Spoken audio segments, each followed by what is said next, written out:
Welcome to the Krueg Show. Actually, I have no idea what Larry's normal intro is. I just tried to do it, but no. Anyway, all right. Top left, we got Ryan Smith. Top right, we got Dan Coach Emilio. And bottom screen, honestly, all right, you know what? Here, this is producing. No. Come on, man. Come on. Okay, is that too much? Too much. All right, we're just going to put Dan in the middle. Dan in the middle. All right, Monkey in the middle. We got Cy on. I don't know how long Cy's going to be able to stay. But, you know, off the bat, let's get Cy's comments because I know he may not be able to stay. Thanks, man. It's an exhaustion thing. I'm literally going to pass out. I get it. Those weeks. But dude, I mean, look, bright side, Warriors won, right? I mean, they're 7-1. I haven't seen a contrast like this between a home record and a road record. I can't remember the last time I experienced something like this. I'm sure somebody who's a stats geek will come up with the last time, you know, a team started 7-1 at home, 0-8 on the road. Maybe it's never happened before. I don't know, but it is weird. They're two different teams. I will say this though, the fact that they're this bad on the road doesn't bode well for the team chemistry, because that is a strong indication that this team, when they're on the road, they're not jiving. They're not on the same page. Yeah. So there's something. Well, it's almost like, you know, adults and children team. The divide. You know, you've got a big divide. You know, you got 19 teenagers and you got guys that are, you know, mid-30s. So. We had that happen in my high school, between, like, you know, we had my friends that in the friend group that all played football, and then all the friend group that didn't. And it was always kind of like, damn, like, you know, they're every Friday, those guys are always playing football. All of us were kind of trying to, like, maybe go out, maybe do something, you know, whatever. And so we called it the Great Divide. And then we split each other up into the numerators and the denominators, the Noomies and the Deems. What's going on? What's your conflict, Smitty? What's Ryan? What's your conflict? Oh, what was my conflict in high school? Yeah. It was just kind of a general, like, oh, those guys are football players, and they. No, not that. I mean, like you and Larry. You said you and Larry had like some sort of debate. Oh my God! Did I? All right, I'll put myself in the middle for this. Yeah, do it. Okay, I don't remember when it was. It was maybe Monday when you came on. So like. We already did like a good solid 2 hours, and like we ended up going like 4.5 hours. I know where this is going. Simply because I was trying to be like super positive and super like, yay Warriors, yay Steph, like they just won and Steph's on one. And I said this, you know, I was like going to sleep, and I was just thinking about how awesome it is just that we get to watch Steph Curry and all this kind of stuff. And you know, if like I was like ESPN First Take or something, like you can't quite put him in the GOAT conversation, but like there needs to be something, some sort of crazy conversation for him. And I was thinking about it, and I threw this one out to Larry. I was saying, you know, if you were like maybe an owner of a team or a general manager, just whatever, you kind of get it, from execs of a team. And you could, and all these players, all of the greatest players ever were available to draft. Like you could draft them, but you also knew that they were going to have the exact career that they did. Well, you already saw what their career. So essentially, you're drafting careers. If you were just some random ass franchise, I think that if you threw out Michael Jordan, I think you know, obviously you got to give Jordan respect and say he's one, but I think Curry's two. And I said, because if you think about this. Well, you were talking about the whole thing about not just the basketball, but the impact of the community. Well, exactly. That's why I framed it like arena. Well, okay. Also, if you know what his career is going to be, that means that guaranteed, even though I know we get into weird hypotheticals, but just guaranteed he's going to have this exact career, which means, guess what? Even if you're some shitty franchise like, I don't know, Charlotte Hornets, he's going to stay there the entire time, and he's going to win you 4 titles, and you're going to be the winningest team in the league for this whole, you know, crazy stretch. And he's going to make you the most expensive franchise in sports. He's going to win multiple MVPs for you. He's going to be little kid catnip. And then he turned the Warriors. I said that's probably the most impressive turnaround of a franchise, to go all of those years without making the playoffs. You have the one whatever run, but then he he turned this team in from 450 million to now Forbes is saying that they are the most expensive franchise in all of professional sports. Like that is insane. Yeah.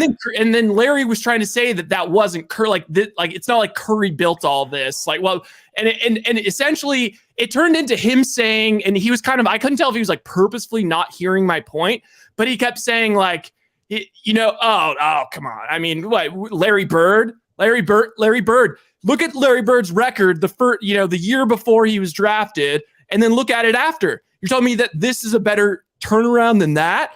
And he's like, it took Curry whatever long to do this. And I was like, okay, like the Boston Celtics also like already were, they already had 11 championships. It's not like Bird turned them into, he solidified it, but it's not like he created this sort of crazy, I don't know if that's like a thing that's talked about often, but it's like in my head, I think of there's like the 4 or 5 franchises that are the it franchises. And it's like that in every sport. And it was like the Lakers, the Warriors, who else? Oh, the Spurs made it in there with their long run. I don't even know if the Bulls are necessarily in it anymore. I mean, they're fun when they're good, but like I don't think of them that same way. The Warriors are now that franchise. Yeah, one of them. Yeah. Like they're the most expensive team. Like it's I don't know how long it's going to last after the Steph experience, but that's all I was saying. And he was so stuck on this like 67 wins thing. And then it turned into like Bird. What do you mean? Why 67 wins? What does that do? I mean, not 67 wins. However many wins the Celtics had, like the first year they drafted Bird. Okay, and I was like, what do you even care? I'm saying like, if you draft the full career, I mean, look at Curry now, he's 34 and he's still at the peak of his powers. So like, if you want, like he won a championship last year, I don't really care as much about the like first year. And then also just like 4 titles and then it turned into Steph. Okay. But like, like if Bird played nowadays, like he would be just as good, if not better, because of the rules. And if you put Steph back in the 80s, like he would be just enough, like he'd be not nearly as good. I don't agree with that. I will say this. I think Steph already has surpassed Bird. I don't know how you can still debate that. The Magic, like the Magic Johnson argument, like if you're doing like a all-time draft again, I still don't know if you could pull Steph above Magic. I think that's a to be determined. Just because again, in Magic's rookie year, the Lakers won the title, and the Lakers were like downtrodden for a number of years, and Magic turned. I'm surprised he pulled up Bird instead of Magic. I thought Magic had more of an impact than Bird did, but I would easily put Steph above Bird. I would still think Magic might be in the discussion, but I've also said this on Locked On Warriors, on Warriors, that if Steph and the Warriors win a 5th title this year, like Steph's on Mount Rushmore, man. I mean, like he's that good.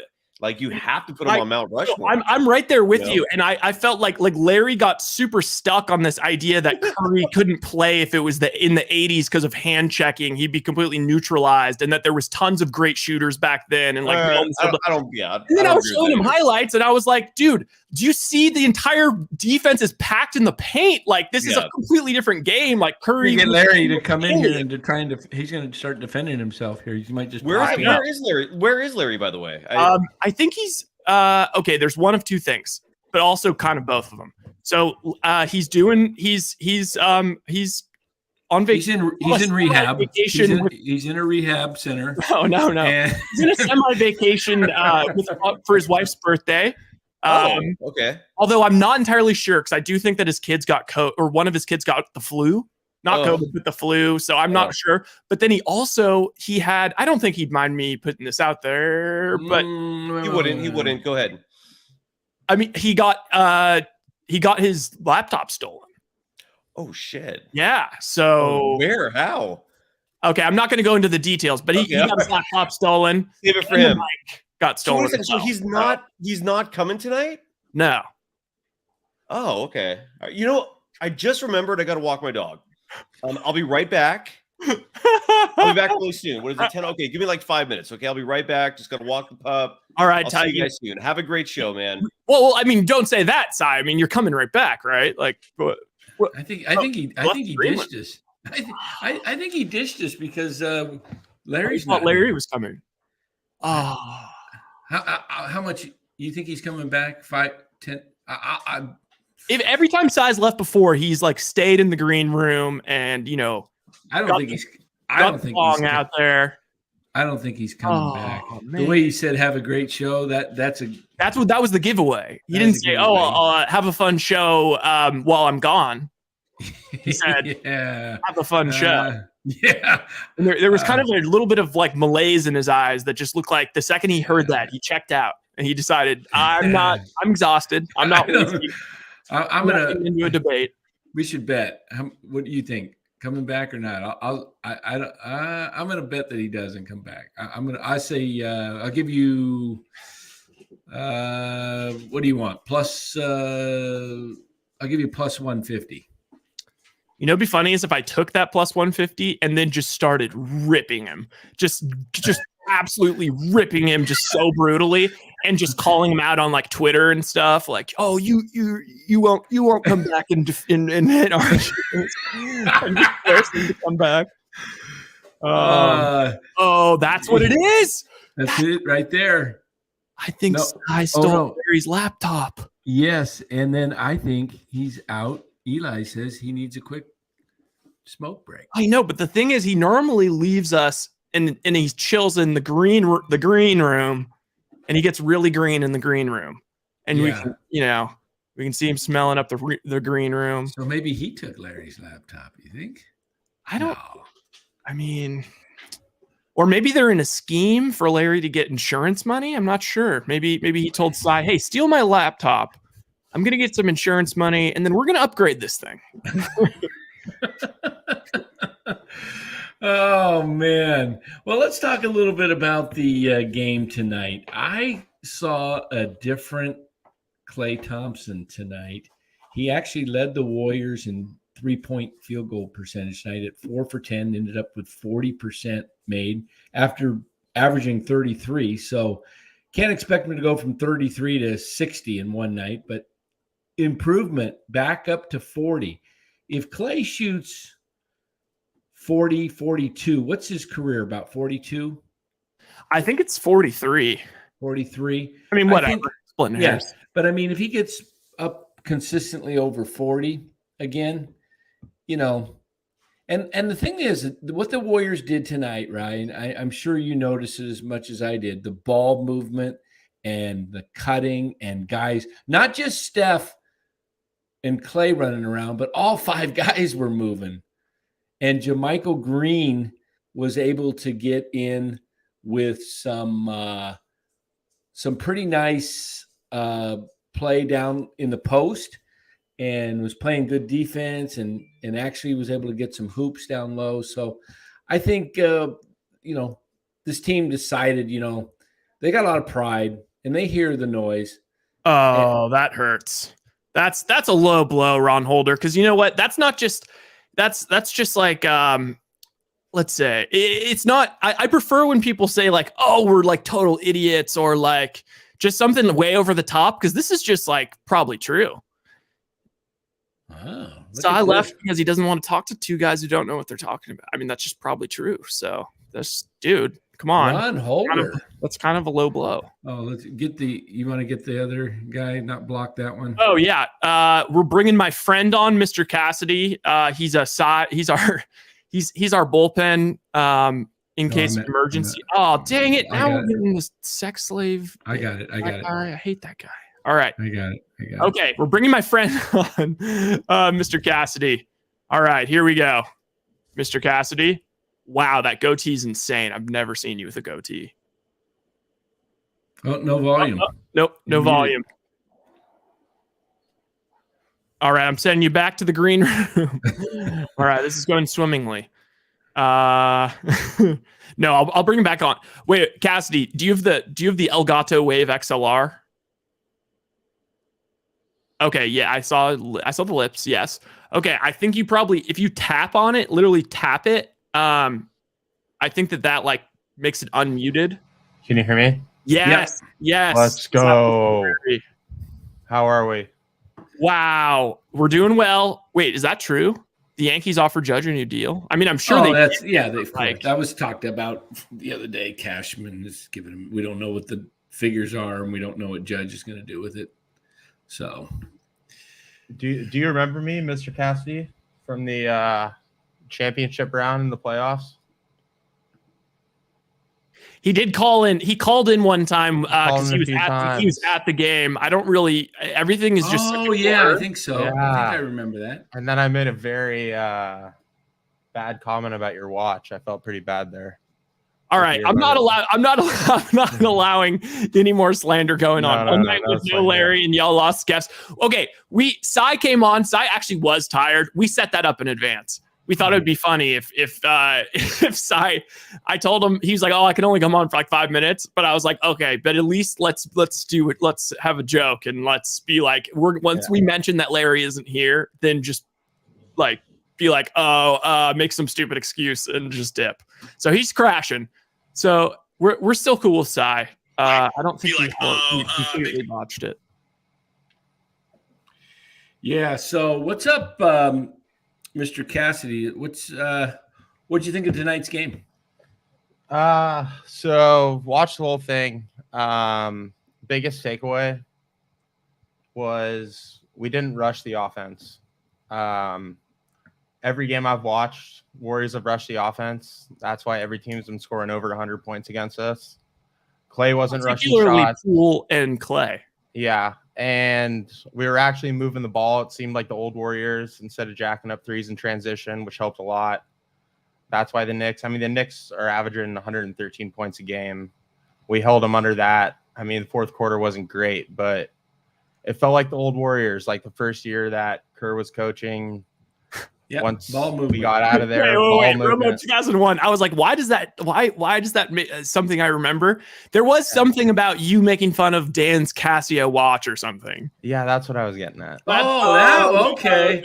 Yeah. Okay. Hey, you mean this one? Yeah. Yeah, that's what I was getting I only own a couple watches, It's just, at. But yeah, I mean, it felt like the old Warriors. I mean, moving the ball, I think Klay played well. I mean, he had 11 points in the first quarter. He wasn't chucking up threes. He was driving the ball. He was making plays. Ball was moving around. And I think that's why we were holding the Knicks to under 80 points. But let me pause you, Cassidy. Yeah. I got to just say this since we're on the topic of Klay, because we haven't talked about him yet. So Klay tonight was what? He had like 20 points on 50% shooting. Yep. Yeah. I don't remember the points, but I know he's 50% shooting. He was 20 points, 4-10 from 3, and I don't have the rest of the box score. Yeah. Okay, so 50%.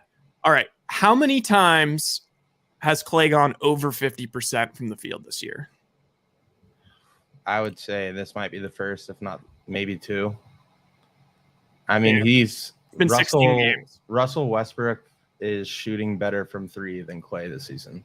Dan, what would you guess? Out of 16. Out of 16 games, how many times has he gone over 50% from the field? Before tonight or I mean, tonight was just 50. So even touching 50%. Let's do that. I'll say once. The answer is 0. Wow. This is the first time he shot 50% all year. So he still has not gone above 50%, but this was the first night he shot 50%. So, I mean, that's something. I mean, I was hearing that stat floating around, like the way that those kind of stats get parroted all the times. Like you hear it once and then it's on ESPN, it's on Fox, everyone's saying it. But that was going to start to become a thing. So I'm glad that he got 50% tonight. All right, keep going. Cool. Yeah, and I mean, he had 11 in the first quarter. Big thing in the first quarter, too. 10 assists, 10 field goals. So no one was jacking up the ball. Ball was moving around, like I said. I mean, the Knicks did go 0 for 10 in the first quarter from 3, which obviously helped us out a lot. I mean, Brunson and Randall just jacking up threes. I'll take that all day. Randall's like kind of good again. Like he's kind of like that Randall he's closer to the all NBA third team Randall than he is to last year's Randall. I mean, he had that 1 year where he was an all-star, and last year he was trash. But it's third team all NBA. It's crazy. Yeah, I mean, I mean the Knicks are 8-7, but I mean, that's just. They also it's such a long season. And, this was a rough spot for them too. This was cream always rises to the top, and you're 16 games in. What are they, 7-9 now? The question is though, Dan, is like I agree with you, but how creamy are we still? Because definitely Curry's cream. And Wiggins. Well, I listened to Steph after the game. He feels like they still got a ways to go, but they have the pieces, and whether they have the pieces right now where they're at. I mean, I'll say this: I think they have the pieces. It's going to take a while for them to gel. I still do think they're missing a key ingredient, which is another vet. I don't know who that's going to be, but they're going to need another somebody, either Kuminga or Moody or Wiseman. One of them has to step up and take big minutes. And what's good with Moody? Was he hurt tonight? No, he was in at the end. Kerr said he's not playing him as much because there's only so many spots, and he can't turn the ball over. That's one of the things that Moody is doing, is turning the ball over. He says Steph and Dre can turn the ball over. They're our turnover guys. We can't have Moody coming in and turning the ball over, trying to drive the hoop to the lane and then make a pass that's, you can't do that in the NBA, where you got to bounce it. You can't just expect to toss it to somebody. And Andrew, what do you think about the way Kerr has been kind of coaching and the situation they're in right now? Because the one thing that kind of has me like, I don't know. It's like, obviously the Draymond punch stirs everything up. There was the punch between Draymond, who's looking for a deal, and Jordan Poole, who just got locked up to a fatty after, not that showing that much. And it seems like Kerr is basically saying, like, Klay is going to remain a starter at all times, no matter what. We're going to let him work through this and try and come back to the old Klay he was. We're going to give him every opportunity. But then you got like these guys like Moses Moody, who has played very well, very professionally. And okay, he has a game or 2 or 3 where he has some turnovers because he's not getting much minutes. And it's like, it's the first sign of anything, and he's out. Kuminga does whatever, he's out. Wiseman, whatever, he's out. And it just seems like that's not, that I would maybe feel some type of way about that, like the way he's kind of holding some people to a different standard than others. Well, I mean, tries to get, go ahead. Wiseman's in the G League right now. Yeah, which I think was the correct thing. Yeah, he just needs some minutes. But, if you remember last year in the playoffs, Moody played way more than Kuminga because he was shooting well from 3. He plays good defense. But I don't know what changed this year. I always thought Kuminga should have played more. But in terms of the question like you're asking of how he's coaching, I think he's having a hard time because, obviously that road trip was a disaster, right? There was one game where I think 5 of our starters sat. And I don't know if you saw, Kerr came out and said Klay, he's not fully healthy, like 2 ACLs. He was saying something about he might play 1 of every 3 games. So what the hell? Why? What? I don't understand it though, because it's like, okay, he played well in the played quite a few minutes tonight. Actually, he played as much as Curry, I believe, minutes wise. He was he's back to his rotation minutes, the same as Curry and Green. Tonight, Klay ended up with 31 minutes, Green 32, and Curry 34. So he's right up there now when he plays. He's not going to do any back-to-backs, that's for sure. And there's no need to play him back-to-backs. And when you get to the playoffs, there is no back-to-backs. There's always at least a day in between. So just keep playing the way he is. Hey, what'd you think, guys, of JaMychal Green? I thought tonight was his best game. What do you think? Yeah, I think as far as like all putting the whole thing together, I thought it was his best game. Well, listen to this. Listen to this quote from him just after the game tonight. Had a great team meeting this morning. Addressed a lot of things that needed to be addressed. We addressed the elephants in the room. I think it got people more focused and locked into what we have to do as a team. Who do you think was leading that? Who do I think was leading that meeting? I would say it was Steph. Because I think that's another problem is like, I think Draymond is a little afraid to be that guy, or the younger guys aren't taking him as seriously when you hear elephants in the room, yeah, that's one of them, I'm sure. But the other thing is like, okay, Klay may be saying all this shit and Draymond may be saying all this shit, but they also aren't necessarily backing it up with their play, which makes it more difficult. And then, obviously Curry, anything he says should be taken as gospel. He's Jesus Christ in the flesh. But, well, I think in the past, that conversation or who would lead that is Draymond. Yes. But now it's, with the punch, that does not help anything. But to answer your question on the punch, I personally don't think that is a huge deal. I know that was blown up. Well, I don't know. Tonight on the broadcast, Richard,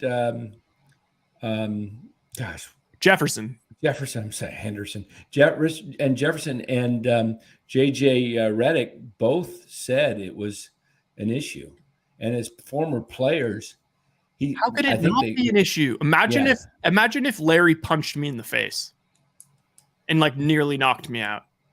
And just came up and then it was on video and people were talking about it all the time. And then we had to do this show together and it's like well, if you do remember though, the Jordan documentary, Jordan punched Kerr in the face in practice. Yeah, so but if there is one person deal with the situation, it is Kerr. But my take on it is it's going to take time. Draymond should have apologized, but he did. But it's a competitive nature of practice. It was a cheap shot. Yeah, well, we don't know how he apologized. You've got a TNT documentary on it. That's when I was like, dude, you have a chance to take accountability and kind of move everyone past it. And instead, he made a documentary for TNT about it before the first game of the year. But we don't know what was said inside the locker room between them two. True.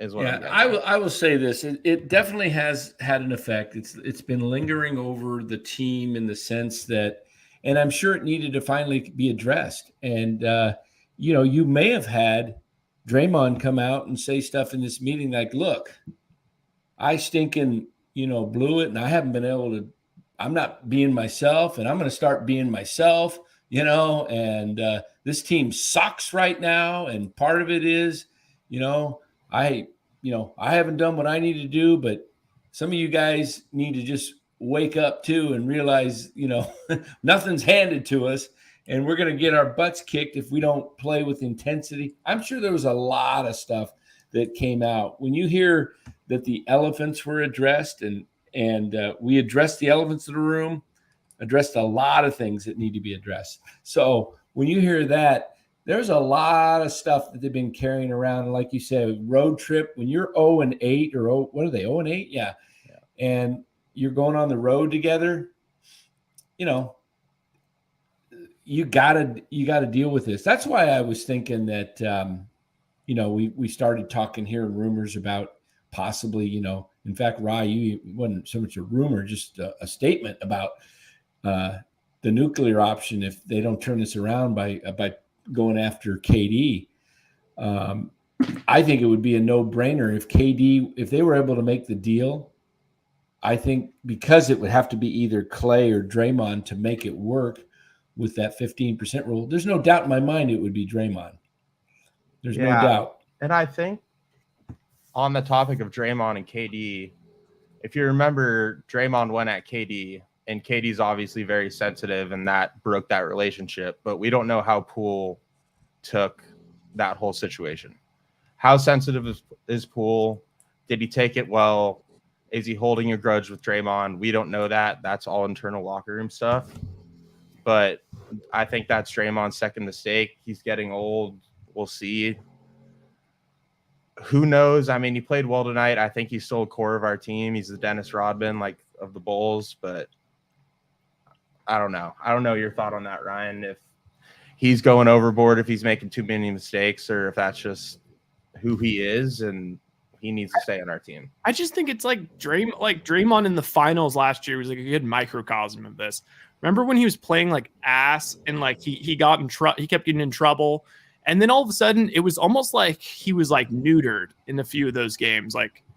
It got in his head, I think. That first Boston game, I think got in his head when they lost game 3. And he was, he was getting kind of shook. And he just didn't look like the Draymond we know. He looked like he was trying to purposefully neuter himself. and not be the same guy. And then I think the big thing about game 4 was like Curry started like, yelling at the crowd. And that's what, all this, he kind of like took that weight for Draymond, and it kind of, got Draymond going a little bit. And then he started doing his stuff where he's getting in Jaylen Brown's head and he's doing all that crap. And just right now, he just seems like he's not, it seems like it's not a physical thing with him. It just seems like he's not the same presence defensively. And he seems flat. He seems, I think is the right word. Yeah. This comment by Kev F about the Ramona Shelburne ESPN article about Klay's last dance. I think all this stuff, and now it's national with Stephen A. talking about Klay and got to get it together and all this. That's going to fire up Klay. I tell you, it's going to piss him off. And I think because he did not do his regular summer routine, I just think he's way behind. You're talking 6 weeks of ball that he didn't play that he normally plays. And he just came into camp kind of like trying to get in shape. And now you're playing not just pickup ball, but you're playing against guys who are trying to make a team and are hungry. I think he's just, he didn't play but the last preseason game. So he's just getting up to snuff. He seems like he's in his head, though.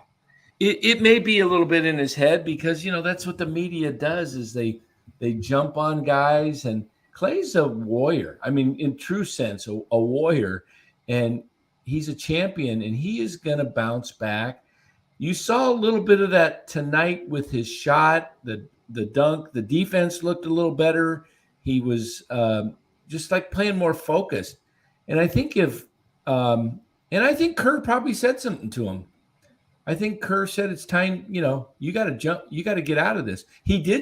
Kerr did say that Klay's been, the shot selection has been poor.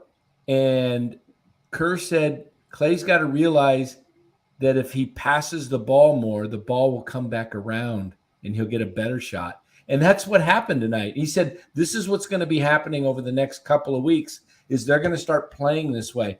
I've been kind of puzzled. We've been talking about it, Rye.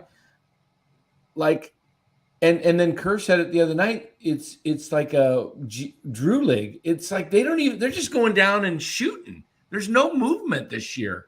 That offense has been gone. My question would be like, that's something, if you said that about, if that Kerr quote was about like Jonathan Kuminga, that would make sense. But like Klay's been in this system forever. Like he knows everything about it. He's used to it. He did it in the playoffs. So, I mean, I don't know. It just feels like he's, think about the Miami Heat. Chris Bosh and Dwayne Wade are all great. I mean, Dwayne Wade's an all-time player. Chris Bosh is a Hall of Famer.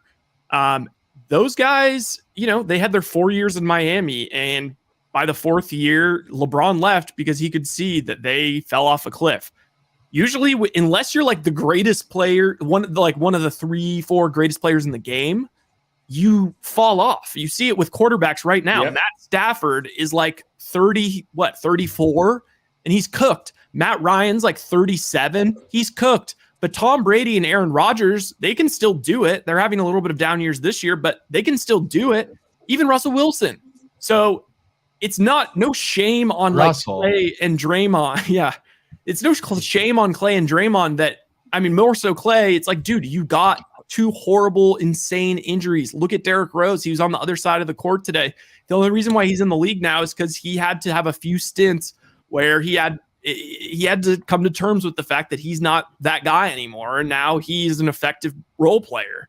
Klay was at the peak of his powers when he got injured. He was having like one of the great finals games of all time. Probably would have won a finals MVP even if they won that series.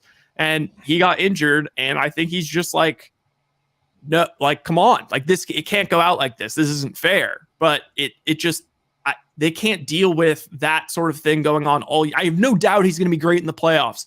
But at this point, it's costing Jordan Poole because Jordan Poole had another very inconsistent game. He got going a little bit there in the third quarter when they're already up a bunch. But it's like, dude, like Jordan Poole, man, like Cassidy, we were talking about this the other day. he gets put in the starting lineup and he has that massive game and he takes and Steph, has like his lowest output of the year because he could kind of take the night off. That's what I thought we were getting with Jordan Poole this year. That's why they gave him more money than Wiggins and didn't give Draymond money. And when he's not been in the starting lineup, even last year in the playoffs, when Curry was coming off the bench, he was dominating in that Denver series. And the last 20 games of the year, we looked this up yesterday, last 20 games of the year, a lot of those without Steph, he was only under 20 points 2 times in the last 20 games, and the 2 were 18 points and 19 points. So he needs to get going early in these games. And if Klay's preventing Poole from happening, but he's going to be kind of the same Klay, whether he's starting or he's on the bench, I think he should move to the bench. Well, it's going to be 50-50 either way, right? Because Klay's not going to play every game. So whenever Klay's not playing, Poole's going to be in. So that solves that problem. On the Klay topic, though, I don't know if you saw what Charles Barkley said. He went after Klay. Yeah. And Klay went in a press conference and he was like, I feel so disrespected from Charles Barkley. Like, he came at me. That was pretty sensitive of Klay, though. It was, but like, that's not like, that wasn't the Klay that was like from like 3 years ago. Yeah, I agree, but I think that's something that's going to trigger him. I mean, it's never going to be the same Klay. Any sport, if you go through 2 ACLs, you're never going to be the same person. Achilles. Yeah, and he's never going to be the same person, and I understand that, but I have faith in him. I mean, I don't think he's going to fall off. I hate the rumors that he's going to be traded. He's going to be a Warrior for life, in my opinion. But, I mean, look at him tonight. Like, he's improving. It's not everyone's saying, oh, Klay's washed. He's going to be done. Not washed, but, I mean, he still has the ability. I mean, if he gets open threes of Poole and Curry on the court and Wiggins, like, he's going to get open shots. And whether I have no doubt that he's going to show up in the big moments in the playoffs and stuff. I'm just worried about, like, I mean, as much I know Larry kind of says like, oh, the NBA, it's so meaningless, like what your record is. But I mean, they don't want to be like a 7 seed or 6 seed. Like, well, they want to make the top 6, ideally the top 4. Yeah. So you have like, he's going to be kind of a hindrance, and it's going to be, I mean, I don't know. I'm like so pro Klay, but I do get worried now where it's like, I'm like, am I being jaded by my like nostalgia of the years? And it's kind of like one of those things where, I mean, it's like, dude, he's getting paid $40 million. Like, he's going to want another big deal too, because he's confident in himself after these 2 years. And it's like, what do you do? I mean, unless he's down to be like Ray Allen on the Miami Heat, like like you're just a vet, dude. Like we're going to pay you good, but you're a vet and like you mean the world to the franchise. But at a certain point, like, I don't know. Yeah, and I don't know if you saw the game before this. He chucked up 2 threes at the end of the game, and Draymond and Curry were like rolling their eyes because he was forcing it. So I don't know what's going on with that. But I think overall, I mean, how stressed are you about this season? Like, where's your stress meter? I got really, right now. really stressed. No. Right now, where's your stress meter at? It's at like realistically, it's like at a 6 out of 10, which is not that bad. I mean, but the problem is like, I'm about with the Warriors what I am with the Niners, where like, I feel like I would still take the Niners, but I'm under no delusion that it's not guaranteed that they're going to clutch it just because of like, they're the Niners. Like the Warriors, I don't feel like the Warriors are just guaranteed to win every playoff series right now. And I felt that way last year until the Celtics. Yeah, my stress meter is probably at about a 2 out of 10. That's what I'm saying. Okay. I mean, that's just me, but that's because we're 16 games into an 82 game schedule.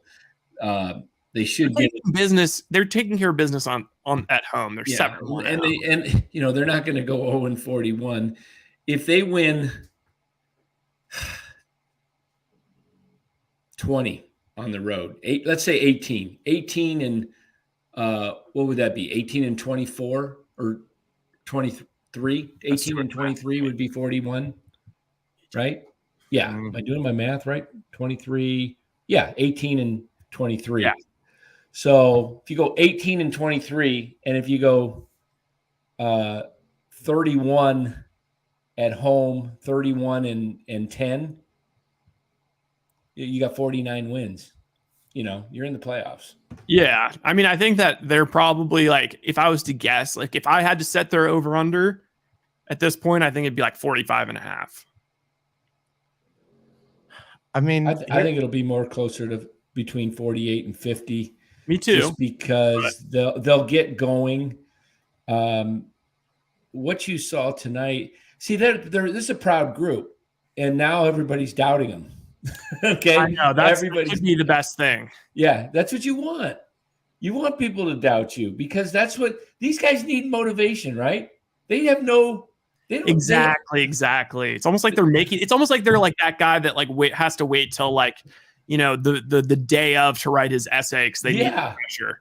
Like exactly. That's kind of what it is. And I think Larry or Cassie, I'd be interested in your perspective on this. Larry is very much into this, like, if you don't get a big contribution from, the combination of Kuminga, Moody, and Wiseman, there's no way they can win the championship this year. I'm a little more like, they're kind of gravy, but I do think one of them has to step up as a role player. I mean, how panicked are you about like no GP2 and no Otto Porter? I mean, they barely used GP2 for a lot of the year. I would disagree with the GP2 take. I mean, he was huge on defense throughout the playoffs. He was massive, but also he went out during the Memphis series, and then they beat Memphis, and then they beat Dallas, and then he is super important. But I'm just saying, like, I think it's been a little overblown, like especially in regular season games, that he's affecting this much of an outcome because he didn't play that much. Remember how much we all were like, play GP2. Like Kerr took Kerr a really long time to really get comfortable with him. I think they need to make a trade. The bench is not good. And overall, the chemistry on the bench, I don't know if you've been seeing these highlights, like huge threes that Curry's making, like no one's reacting on the bench. Yeah, I mentioned the that. Camaraderie is not there. I do like Green. He's a good veteran. I think that was a great addition. Moody's a question mark.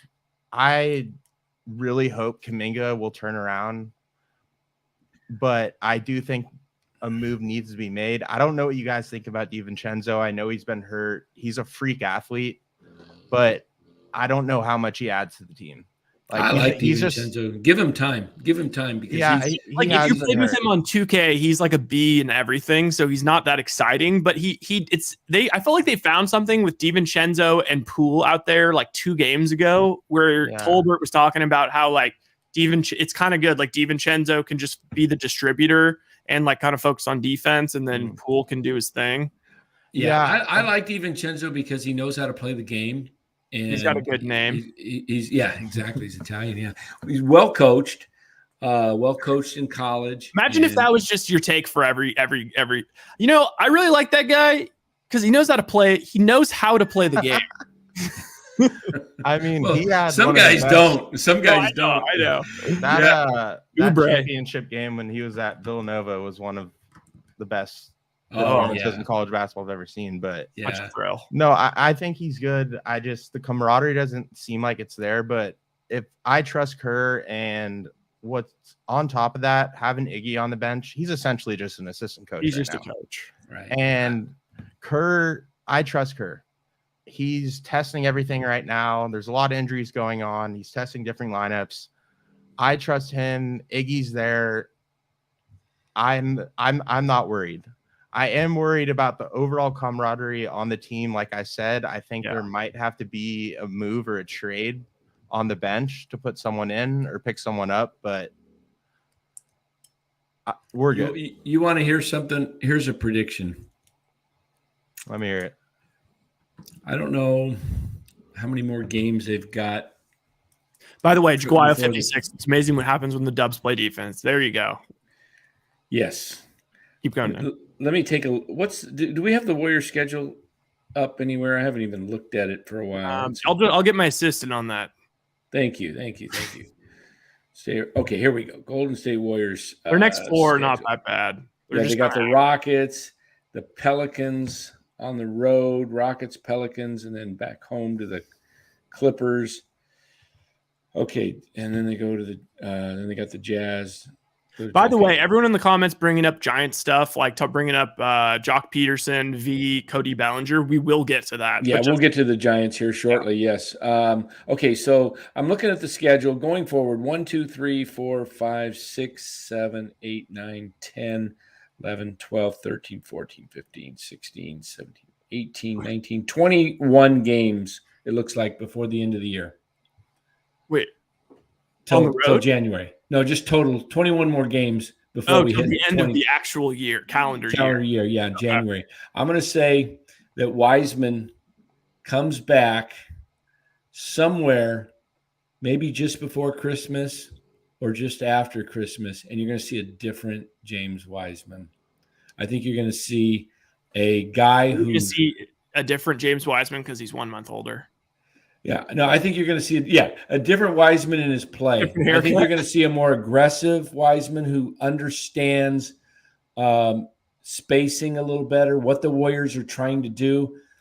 You know, you practice, but he's got to get games, and I wouldn't be surprised if they kept him down there. They said 10 games minimum. Wouldn't surprise me if it's 15 plus. Get him playing, and then you see him come back and maybe he's able to give you 15 to 20 minutes a night that is good minutes, you know, where he's making a positive I think that goes two ways, because right now that's got to hurt his confidence, because he was third overall draft pick, but it could go the way that he has something to prove. Well, I wouldn't mind if he played half the games and just hit the weight room. I mean, yeah. I think you're going to see him either come back, because I was talking to my brother about this. You know, he's a coach. He said big men take longer to develop. Yeah. So it may take the kid 3 years in the league. This is really his second half of his rookie year, because he only played 45 games or whatever in his first year, and then got hurt. Then he missed all of last year. That's fine if you're like you're Jalen Green or something. You're like some like hybrid guard that's just going to chuck it and you're going to get better from that. But if you're, if you think about all those guys that are on like G League Ignite or like in the Wiseman circumstance, you play like one game of college, like they're all getting these massive opportunities to just be themselves. Even Kuminga, like to some extent, I mean, you can see Kuminga's DNA is just like, if you get me the ball, I'm just taking it to the hoop. He does it every time he's in the G League. But Wiseman is going to take a while. He's going to take a while. You know why he's going to take a while? He reminds me of guys that I played with. I saw guys that were super talented, but they didn't understand the game. And Wiseman looks like a guy out there that doesn't really fully understand the game. It's like, I know how to shoot, I know how to dunk, I know how to run, but I don't know how this team thing works. He's so in his head. Honestly, Cassidy, I can relate to this a little bit, because remember when in high school when I had like the hip surgery and broken back and all this crap, and I came back and I like our JV year as a sophomore, and it was like, okay, it's my first year, I'm gonna play, and I just remember being like, this, like, I don't feel like myself. Like, I feel like everyone else, like, just got, like, learned a lot of valuable playing experience. I haven't played in 2.5, 3 years. And it was like playing big man. It's like, you can't really get in a rhythm. It's one thing if you're at 24-hour fitness and you can just like, play guard and just like huck up threes and stuff. That's one thing. But when you're like having to run like an actual offense and you're just worried about who you have to screen and you can't remember, and then like you finally get one touch in the post and it's just like, God, I really want to shoot. But like, and you feel like you got to prove yourself, right? Yeah, you got to feel like you got to prove yourself. And honestly, that was the first time I've ever had trouble with like my hands catching the ball, because I was so nervous, because I just felt like I had to do everything the second I touched the ball. And so I'm seeing that with Wiseman. He's like, it's not like a matter of his hands. He's like so athletic. He freaking is wet from three, but he's just so in his head. He's nervous. He was trying to do everything at once. And he, when he touches the ball, that's what he's used to. He's always been the best player on his own team. Yeah. Yeah. And he hasn't had to, his skills has been able to get him to be, he's been pretty dominant in high school and the 2 or 3 college games he played. But then you miss a year, right? You miss that whole college year. Then you come out, you get drafted, you miss training camp. I don't know what, he was sick or he missed stinking training camp. Then he gets hurt. Then he misses summer league, and then he misses training camp again. And so this is his first year that he's really got a chance to just work with the team and not just get thrown into the middle of the season. He's literally is Trey Lance. Yeah. And he's going to need, and I'm not saying he's going to be dominant when he comes back. I'm just going to say that I think he'll make some contribution that he will be able to give the Warriors enough minutes to where they're like, okay, he's holding the fort down while Looney's on the bench. He just has to be like the backup bit center. Yeah. Exactly. But he just hasn't looked comfortable at like in that role. And so, but I do agree. I think when he comes back, he'll be like, all right, I've watched him in these Santa Cruz games and he struggled. And even though he'll put up these crazy stat lines, it's kind of the same thing. Like he just needs to play. He needs to play and he needs to like understand. a JaVale McGee, I'll take that. A developer? A JaVale McGee. I'll take that. I know that's what everyone was thinking. It was like, okay, I mean, at least he's like JaVale McGee was a notorious kind of, everyone thought he was an idiot. Like everyone thought he's always on Shaq's like dumbest plays. He was his first few years. He was kind of goofy though. He'd be like, he was kind of good the first couple, but he always did the stupid shit. Like he would try and like dunk from like a foot above the free throw line and throw it over the rim. And then he was okay as a vet. He could do it, but it's like not that simple. Like the game is moving too fast for Wiseman. Yeah, it's just moving too fast. He's got to play. He's got to understand, concepts, rotations. He just like that play that, he came out to set a pick where everybody said he kind of shrugged his shoulders and he's like, by the way, I forgot about JaVale McGee's rat tail. That did make him look stupid. Oh, yeah. Can you pull that up? Yeah, I got you. Yeah. And then he was like a DJ. Do you remember he was like a DJ? Like he seemed like he just was maybe taking a bunch of drugs and just like. What was that? Shaq and a Fool constantly. Yeah, McGee. It's like he's the Michael Jordan of Shaq and a Fool. Yeah. Not the sharpest tool in the shed, definitely. But man, I was hoping. But when he became a veteran, he was productive. Right. Like he just sat there and just caught alley oops, rebounded. Like right. Because he finally figured out what that's Wiseman. I'll take that. Right. Exactly. Take that with Wiseman. You may not have, I do think that Wiseman has the ability, maybe in year 4 or 5, after 5 years in the league, to become an all-star. Because of the talent, Curry said he's thinking he's going to be like MVP. Like they all have massive expectations for him. Yeah, because they see his skill level, what he can do on the court. He just got to understand it. Oh my goodness. JaVale. El Rato. That's the other guy that was when it showed up when I searched that was Shia LaBeouf with a rat tail. I thought they would sign JaVale McGee last year, but shoot. Anyway, they got it done. They got it done. But it's actually shocking they got it done. Not that they got it done, but just that like they just went through the entire playoffs with Looney as their only center. It's unbelievable. I mean, Looney was like, what's unbelievable about Looney? He is like, we talked about earlier today, Ryan, about Looney had my same hip surgery, by the way. Exactly. And he went from being a small forward to At UCLA before his surgery, he was like a small forward that could shoot from the wings. Here's what else we talked earlier today, Ryan, about statues. When we were talking about who's going to have all the different statues. I think Kevon Looney will have a statue someday. The dude's an Iron Man. I mean, 82 games last year in every playoff game after having two labrum surgeries. I mean, you know what labrum surgery is like.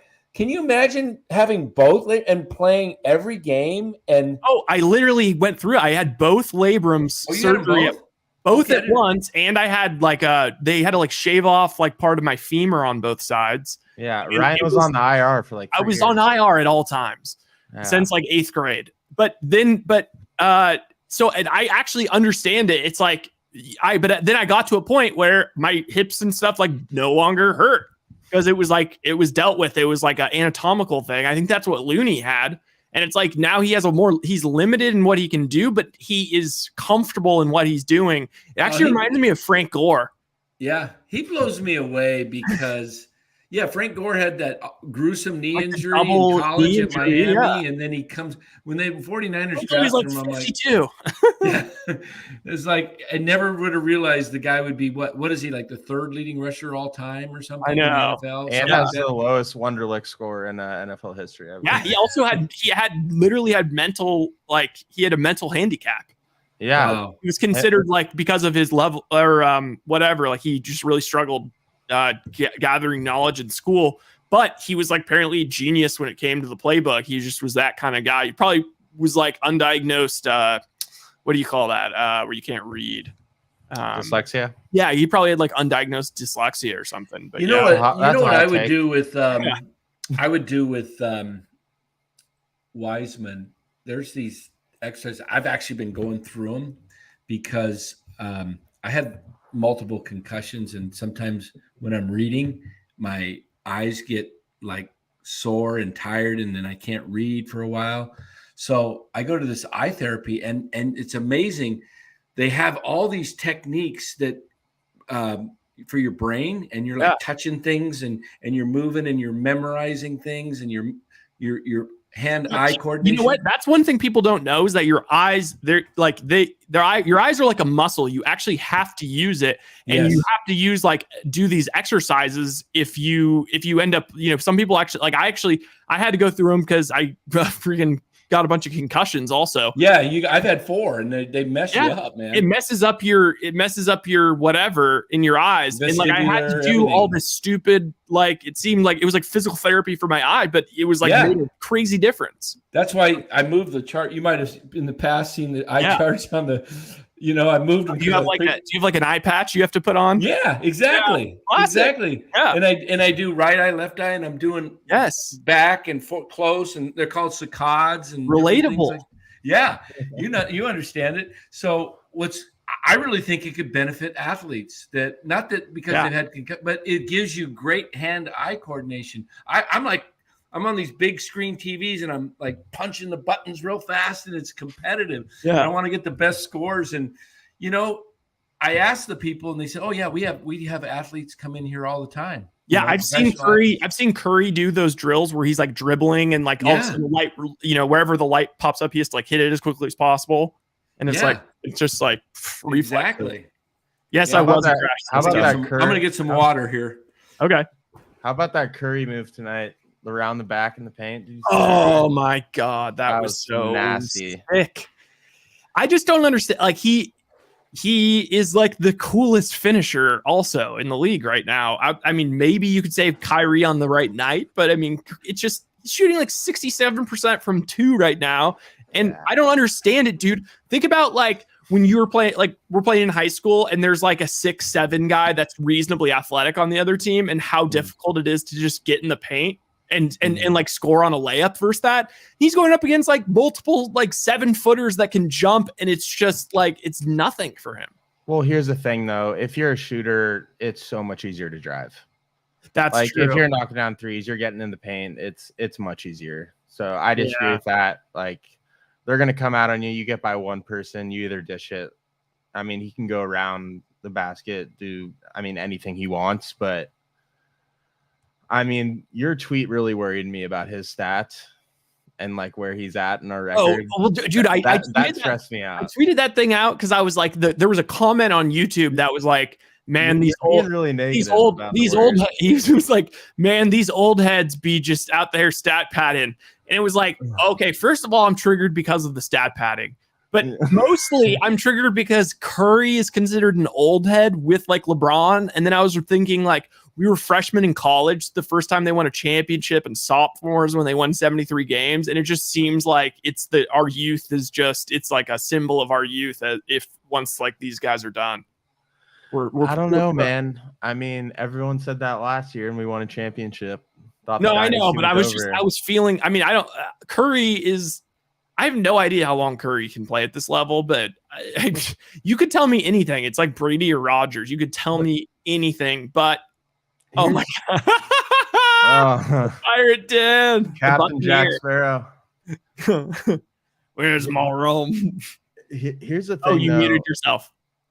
Oh, I'm back. How do I look? You're very handsome. Not bad. Oh, man. I would. Here's the thing about the Warriors, Ryan, and I know some, whatever sport you want to call it, some dynasties, if you win like 3 championships and whatever, 4 years, 5 years, 6 years, and then they die off.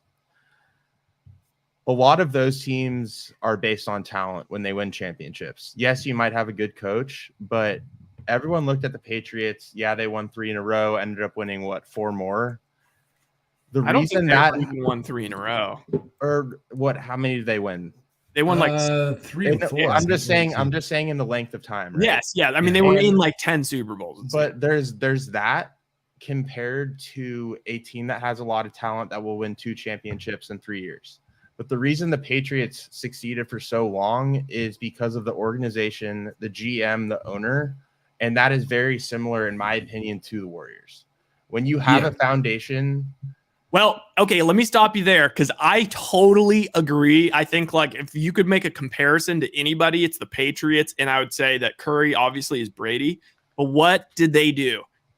They got rid of beloved guys. They got rid of them a year before they were going to be bad. And they wouldn't just like wait till somebody was washed and then get rid of them. They would always get rid of them a year too early. Sometimes it came back to bite them, but like they were very cutthroat with that stuff. 49ers did that with Ronnie Lott and Jerry Rice. I mean, but a football roster is much bigger than an NBA roster. You have to realize that. That's true, but that's a good point. But that's a good point. Ding ding. And what I'm saying though is facial. It is if you have a very good organization, great GM, great owner, willing to spend money, like it's a dynasty.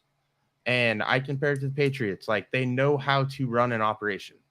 There's no BS. The Patriots, if you heard players that would go to the Patriots, it's like it's the Patriots way. And I believe it's the Warriors way too. Yes, Draymond can be very reckless at some times. Do you think it's still the Patriots way, or do you think because Brady's gone? Oh, I mean, Brady's gone. I mean, but so it's over. I mean, there's no coming back unless they get another Brady type. But they had their 10-year stint, and I personally think we're still on it. Obviously, we're all biased here. Well, the Patriots really had about a 8-17 year. Well, they had like a mini slump within the dynasty. They had like a second dynasty. Like what did we have? A mini slump, and we just won. Yeah. So how many years did the first title for the Patriots was what, 2000? Yes, Juguayo. 2001. What was it? 2000. Yeah, it was 2001, and Brady was a game manager. No, he played because I mean Bledsoe got hurt. Yeah, Bledsoe got hurt. He was a total game manager for the first 2001, and then they came back in what, 3 and 4 or 4 and 5. They came back to back. I'm not gonna be able to tell you. So, but then they even had the 73-9 season with the brutal loss when they went 16-0, and then so when Curry leaves. Whenever he retires, Aguayo is correct. Yes, this thing probably will be done. But Jacob would like to.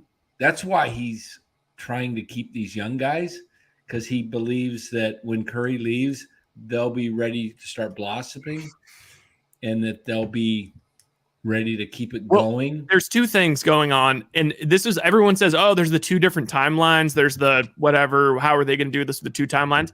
I think that it's different. I think there is two timelines and they both involve Joe Lacob and what he wants to see. I think there's two options.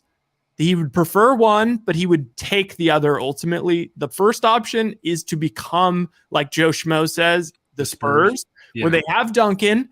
And guess what? By the end, Duncan was still excellent, but he was like, he was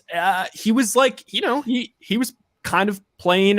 He wasn't in the game when the Ray Allen when the Ray Allen shot went in. They didn't have Duncan in the game. He was the best version of a role player. And I think in Joe Lacob's mind, he would love for Steph Curry to be like the best version of a role player as Jordan Poole is the Curry and all these other guys become like MVP all NBA type guys. And that's obviously would be great if they could win championships that way. But I do think that Lacob is down for the second option as well. The nuclear option. Yep. We're going to trade Moody, Kuminga, Wiseman, 2 picks. And then either Draymond or Klay to the Nets and bring back KD and Steph Curry.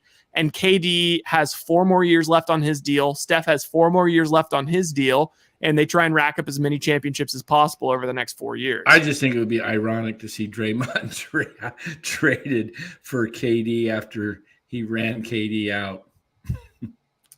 I think that would be classic. Yes. He already wins though, because they won the championship. So almost like everything's under the bridge. Like KD, do you see KD's quote the other day to Chris Haynes? He said, "Look at our starting lineup: Edmund Sumner, Royce O'Neal, Joe Harris, Nick Claxton, and me. It's not disrespect, but what are you expecting from that group? You expect us to win because I'm out there. So if you're watching from that lens, you're expecting us to play well because 7 is out there." Okay, so he's saying my teammates are just kind of pretty shitty. Like he's being Durant. But I mean, you put that, he's one of those guys like a Rodgers or a Brady or a Steph or a LeBron where he's like one of the all-time greats. So he's going to be great for the next 4 years. I'll tell you what happens. If Curry and Durant get together and say they want it to happen, it'll happen. Yeah. Because those guys would talk and the players run the league. Curry would go to the front office and say, "Get this done. I'm tired of, seeing these puppies, not ready to bark, And Kerr has no patience. Kerr had no patience with Joe. Gary Payton played. I think he, in terms of estimated plus minus, he was the second best on the team last year. All the advanced stuff loved him. Everybody that was watching loved him. And Kerr would repeatedly not play him enough because he is so loyal to his guys. I don't know Kerr wasn't the one who developed these guys. That was Mark Jackson. It's kind of, they're 2 different roles. Like Kerr is a steady hand. I guess that's why maybe Atkinson is down to be there. And maybe he'll become the head coach for these young guys. Maybe that's the plan, but I think that's the plan. I think that's why he didn't take the Brooklyn or the Carolina, the Carolina job. He's like, he likes the Bay Area. His wife liked the Bay Area, and all of a sudden it's like he's ready to leave, and then he comes back a day later after offer the job and says he's not going to take it. Hitaki, LOL. What a stupid combo. Great idea. Not. Where's Krueg to shut down all this BS? I don't know if you're here, Haruku, and I'm sorry if I'm butchering your name, but we had this whole topic last game. We totally got in front of it. We were talking. We had this discussion with Larry. It's going to be a thing. But here, okay, let me make you guys happy.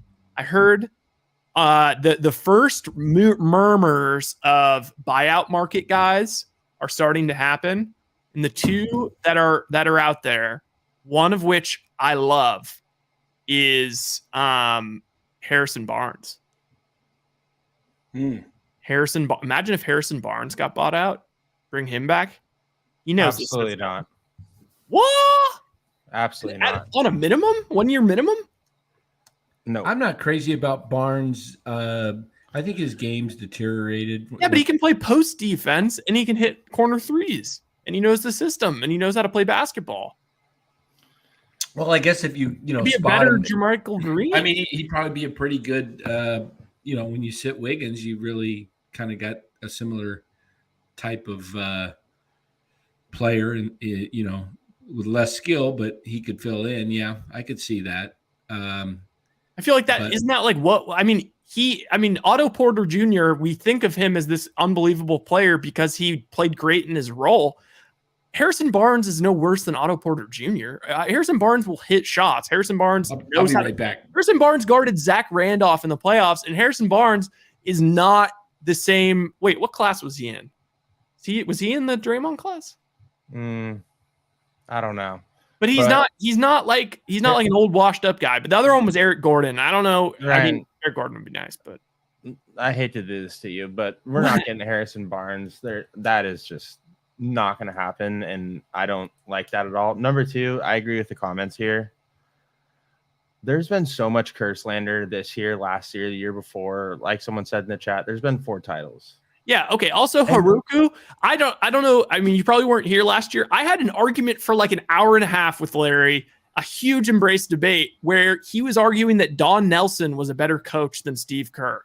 That's Steve ridiculous. It's ridiculous. Steve Kerr is an unbelievable coach. Unbelievable. I mean, right when Mark Jackson left, we went 73-9. So. Yeah, it's just he's focused on winning. Like he's been to the mountaintop. He had fun that year where he was coaching the youngins, but he is always going to defer. He's a player's coach. He's going to listen to what Andre says. He's going to listen to the veterans on the team. He's going to always defer to those guys. He's not going to have as much of a leash for the younger guys. It just is what it is. Got to keep Barnes. Yeah, why I don't my thing is like, okay, but we're talking about like they need to bring in veterans and on the bench, and like you could trade one of the young guys for a veteran, or you could go to the buyout market. And if a guy like Harrison, I feel like a guy like Harrison Barnes is more valuable to them than like an Eric Gordon. Yeah, I don't know about that. I mean, Eric Gordon's way younger. You're gonna get way more. Oh, what? Yeah, he is. Oh, I like the same age. No. Eric Gordon's like our age, dude. Oh, he's 33. All right. Well, Barnes is 30. Barnes is our class. Just seems like an old soul. I'll be right back. 1 sec. Okay. All right. Niners Warriors is saying no. Barnes is a no-brainer. Yes. Barnes. Okay. Everyone has a bad taste in their mouth because of Barnes in his last year. But similar to this Jordan Poole punch thing, like Barnes knew that he was on his way out. Barnes knew he was like KD was coming to replace him. And so he played really badly. But I remember before that, even in like in 2013, like I remember saying to my buddies, like playoff Barnes was a thing. Like he got so good in the playoffs, and he would like guard Zach Randolph and freaking shut him down, and he was hit huge threes. And he was bad, yes, in the 16 run. But I mean, like Barnes as like a role player would be awesome.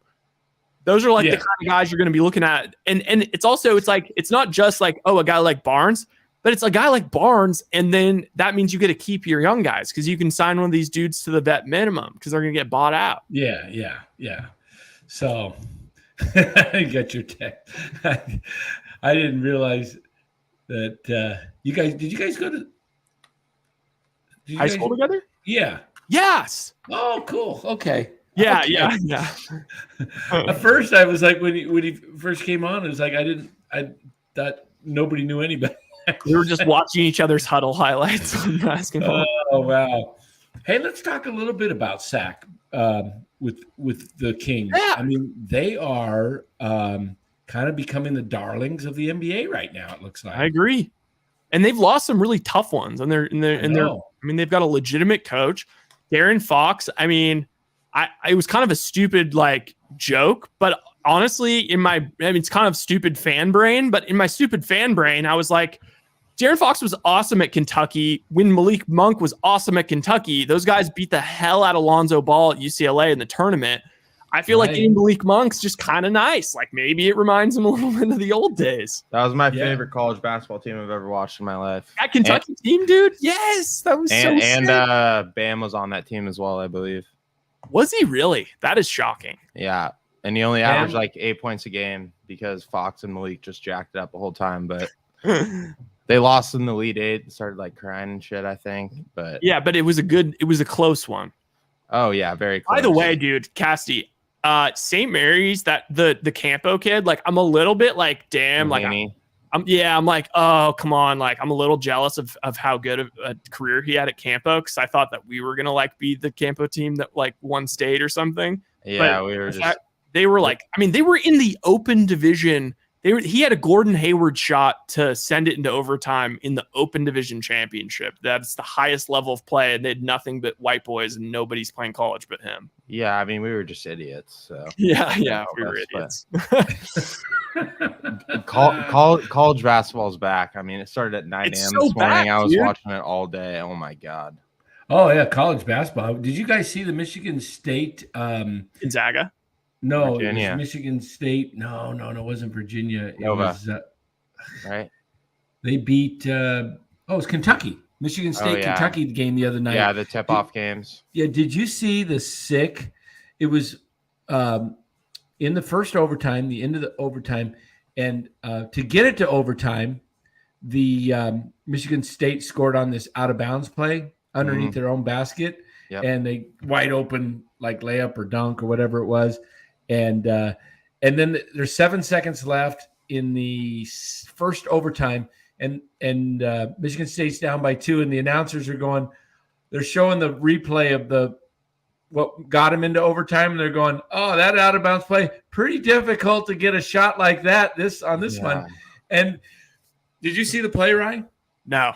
It was brutal. It was sick. I'm going to send it to you. I actually taped it, and you can play it right here. I've got it in my phone. It was such a unbelievable designed play. Probably, I mean, on a full court, it was the best full court design play I've seen. Because, you see a lot of great better than Leitner. You see that was kind of that was just one pass and one shot. This involved like multiple was there things laterals? Let me see, where did it go? I sent it. Here it is. Okay. So play this and it was just like, I was just like, how are they gonna get it down there? And it was just, they just totally, Kentucky was just like, crap, how did that just happen to us? Right, you want my college basketball rundown this year? Oh yeah. Uh, All right, I'm a big college b-ball guy, right? By the way, how I feel like what are your thoughts on Gonzaga? Because I feel like Gonzaga I feel like the vibes, like I don't like that Timmy is back. Like I feel like Timmy's one of those guys where it's like I feel like I've been watching him there for 7 years. Like Jamie Hawkes is still on UCLA. Like how is that possible? Yeah, I mean Texas just waxed Gonzaga by 20, but yeah, weird man. I think Texas is, on Ken Palm. I don't know if you know what that is. Oh yeah, Texas is number 1. Really? Yep. Is this Beard's first year? What? When did Beard get there? He got there last year because he went into Texas Tech and there was almost like a riot. But yes. Yeah, at Texas Tech, but they're good. Houston, every year, I love Houston.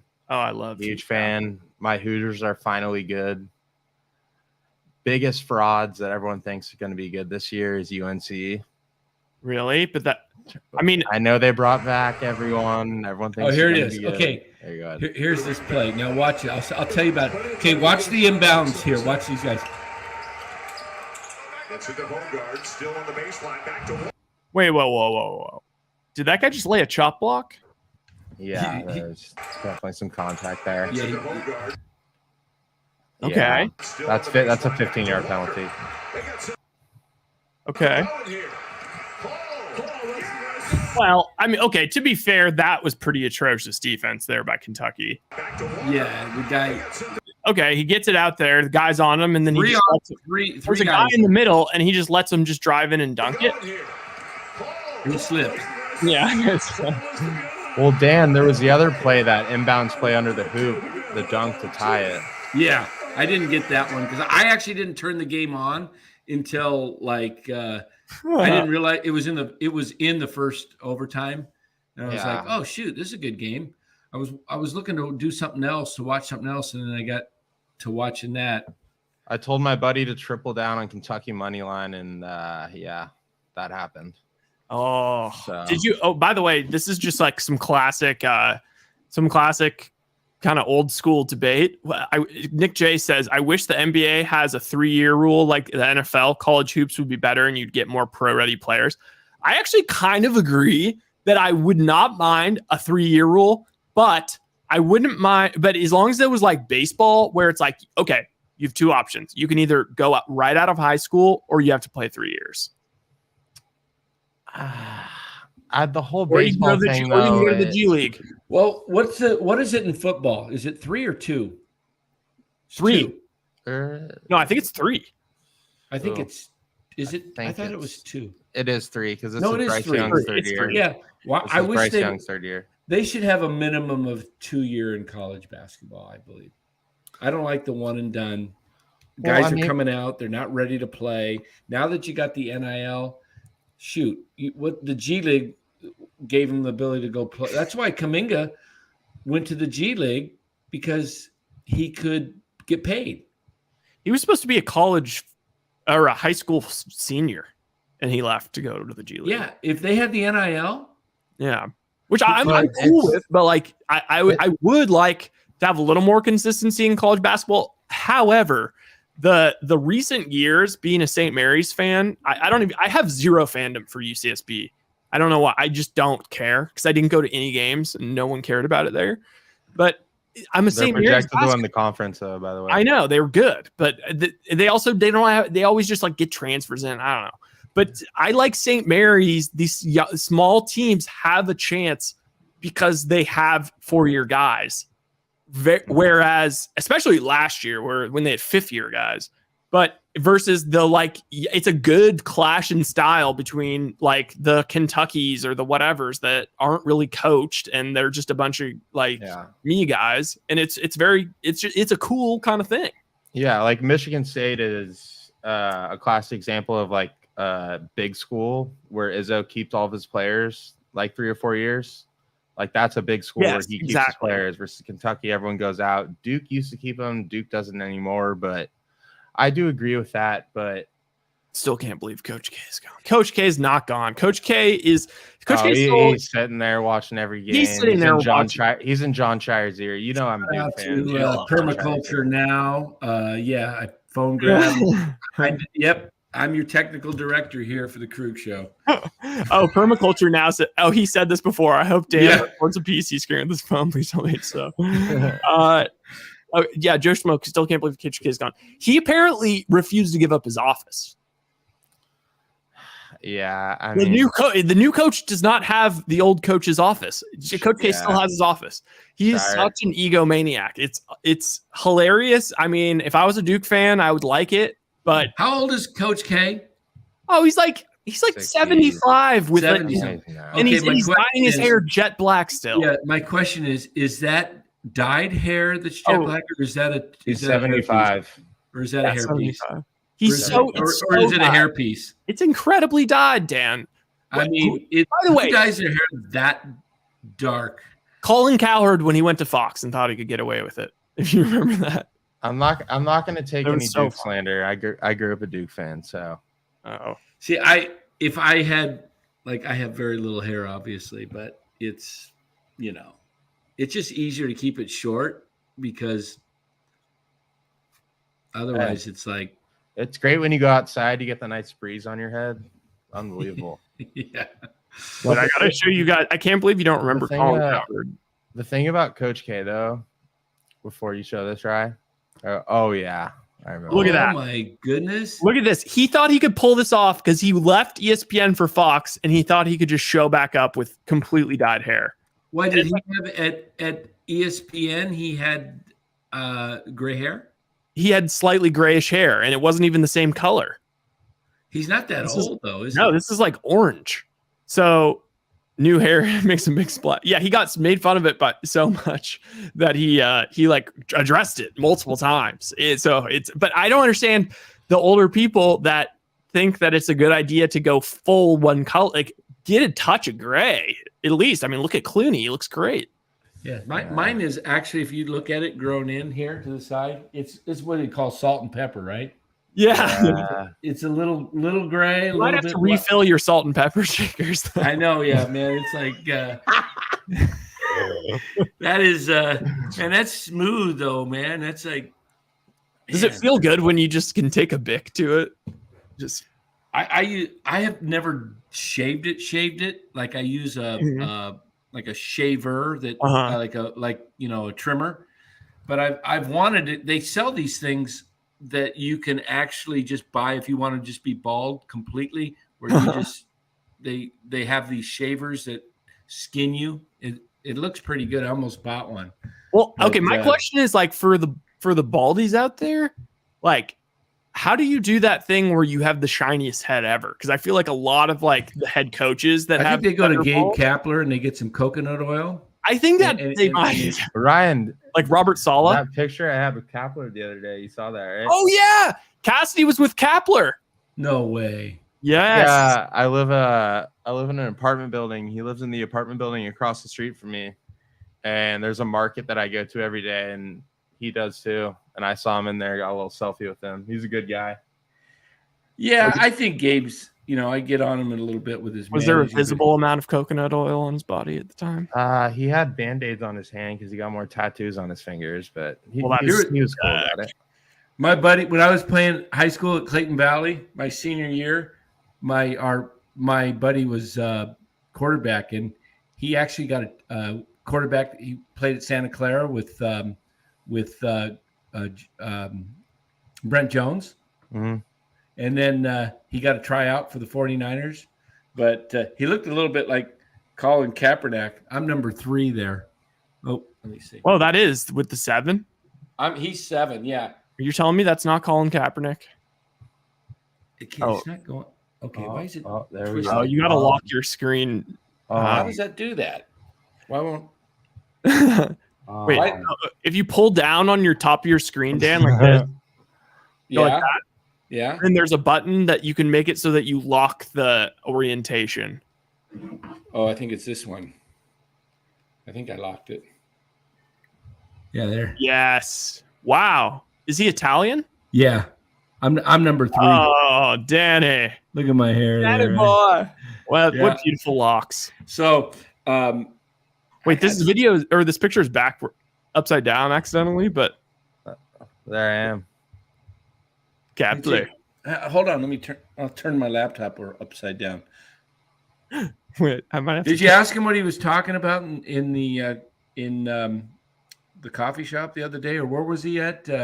No, I just got way too nervous and left. Oh man, let's see. I'm gonna say. All right, I won 8-3 today on bets. Good for you. 8-3. College b-ball, baby. Wait, let's talk Giants, Dan. All right, Dan Cook. All right, here we go. Hold on. I'm gonna send you a picture here too.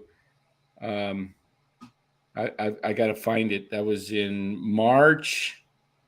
Had to be March of 2020. What was Kapler's first year?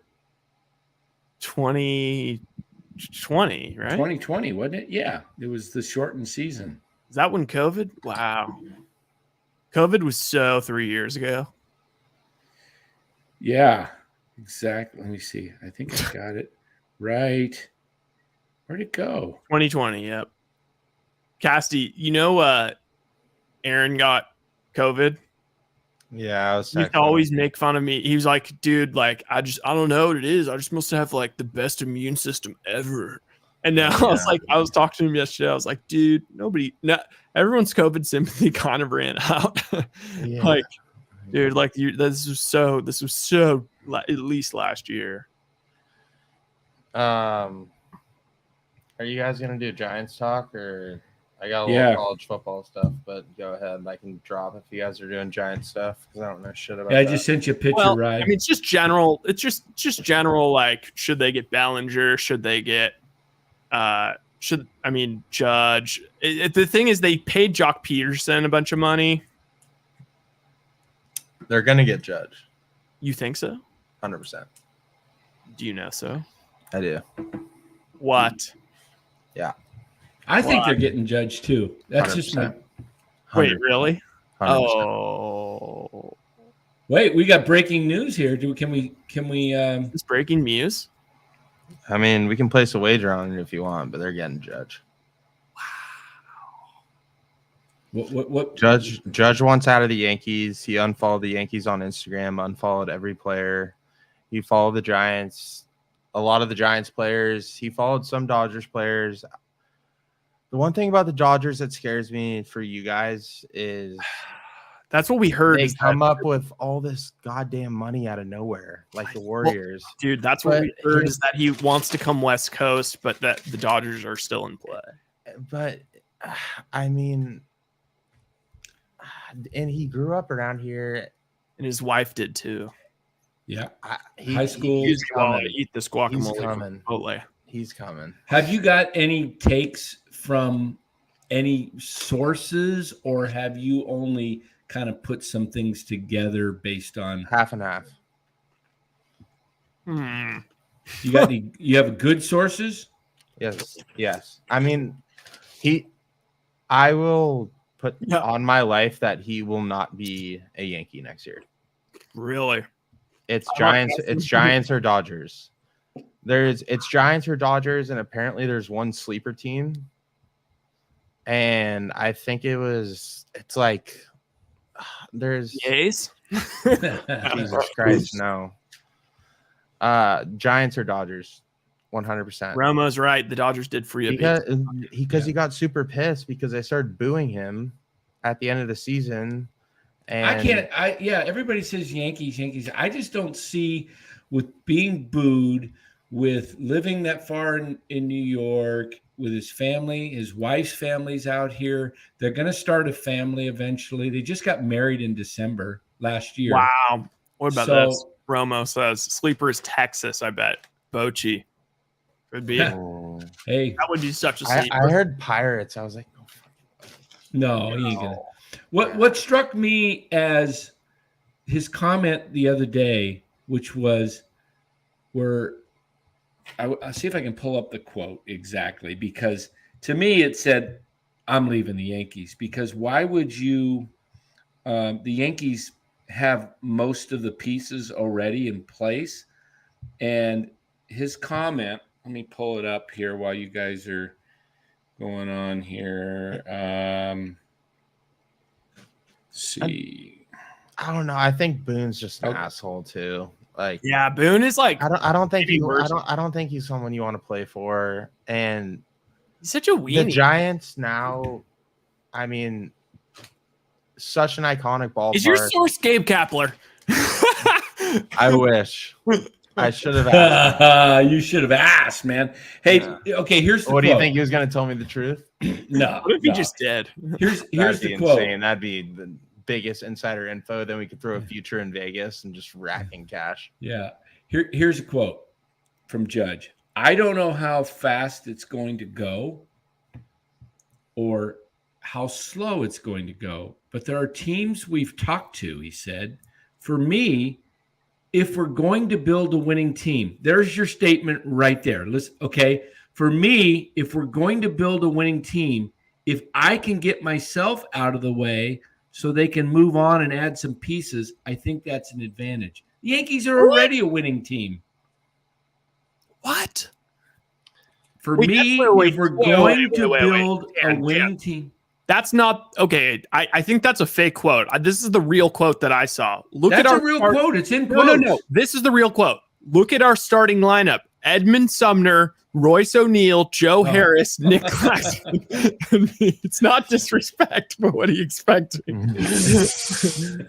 No, I mean, to me, I don't know how fast it's going to go. I mean, for me, if we're going to build a winning team, if I can get myself out of the way so they can move on or add some more pieces, I think that's an advantage. That sounds like Giants or Dodgers to me. I mean, Dodgers are already winning, but Well, move they did on. just move a piece. They moved the piece. Hey, a piece. You also But you you're also never underestimating know. Mike Strumsky. you also never know. Like, what if he's whipped by his wife? Like, she could be making decisions to move to San Francisco. You never know. Oh, She could be the totally. true judge. Yeah, she is the judge, Miss Judge. Yeah, no, it Like- could be very much so. Hey, she will have a big say in this. Oh yeah, You got to remember, New York City is. I've been there. I lived 2 hours from it. Spent many days in the city. Spent a whole week in the city one time. It is crazy, and it's gotten crazier. That was 20 years ago, and now it's Linden is like a small little drive-through town. She grew up in Linden, right? Her parents are in Linden. Aaron's parents are in Linden. Maybe they want to. Once Are they you start saying having London? Linden.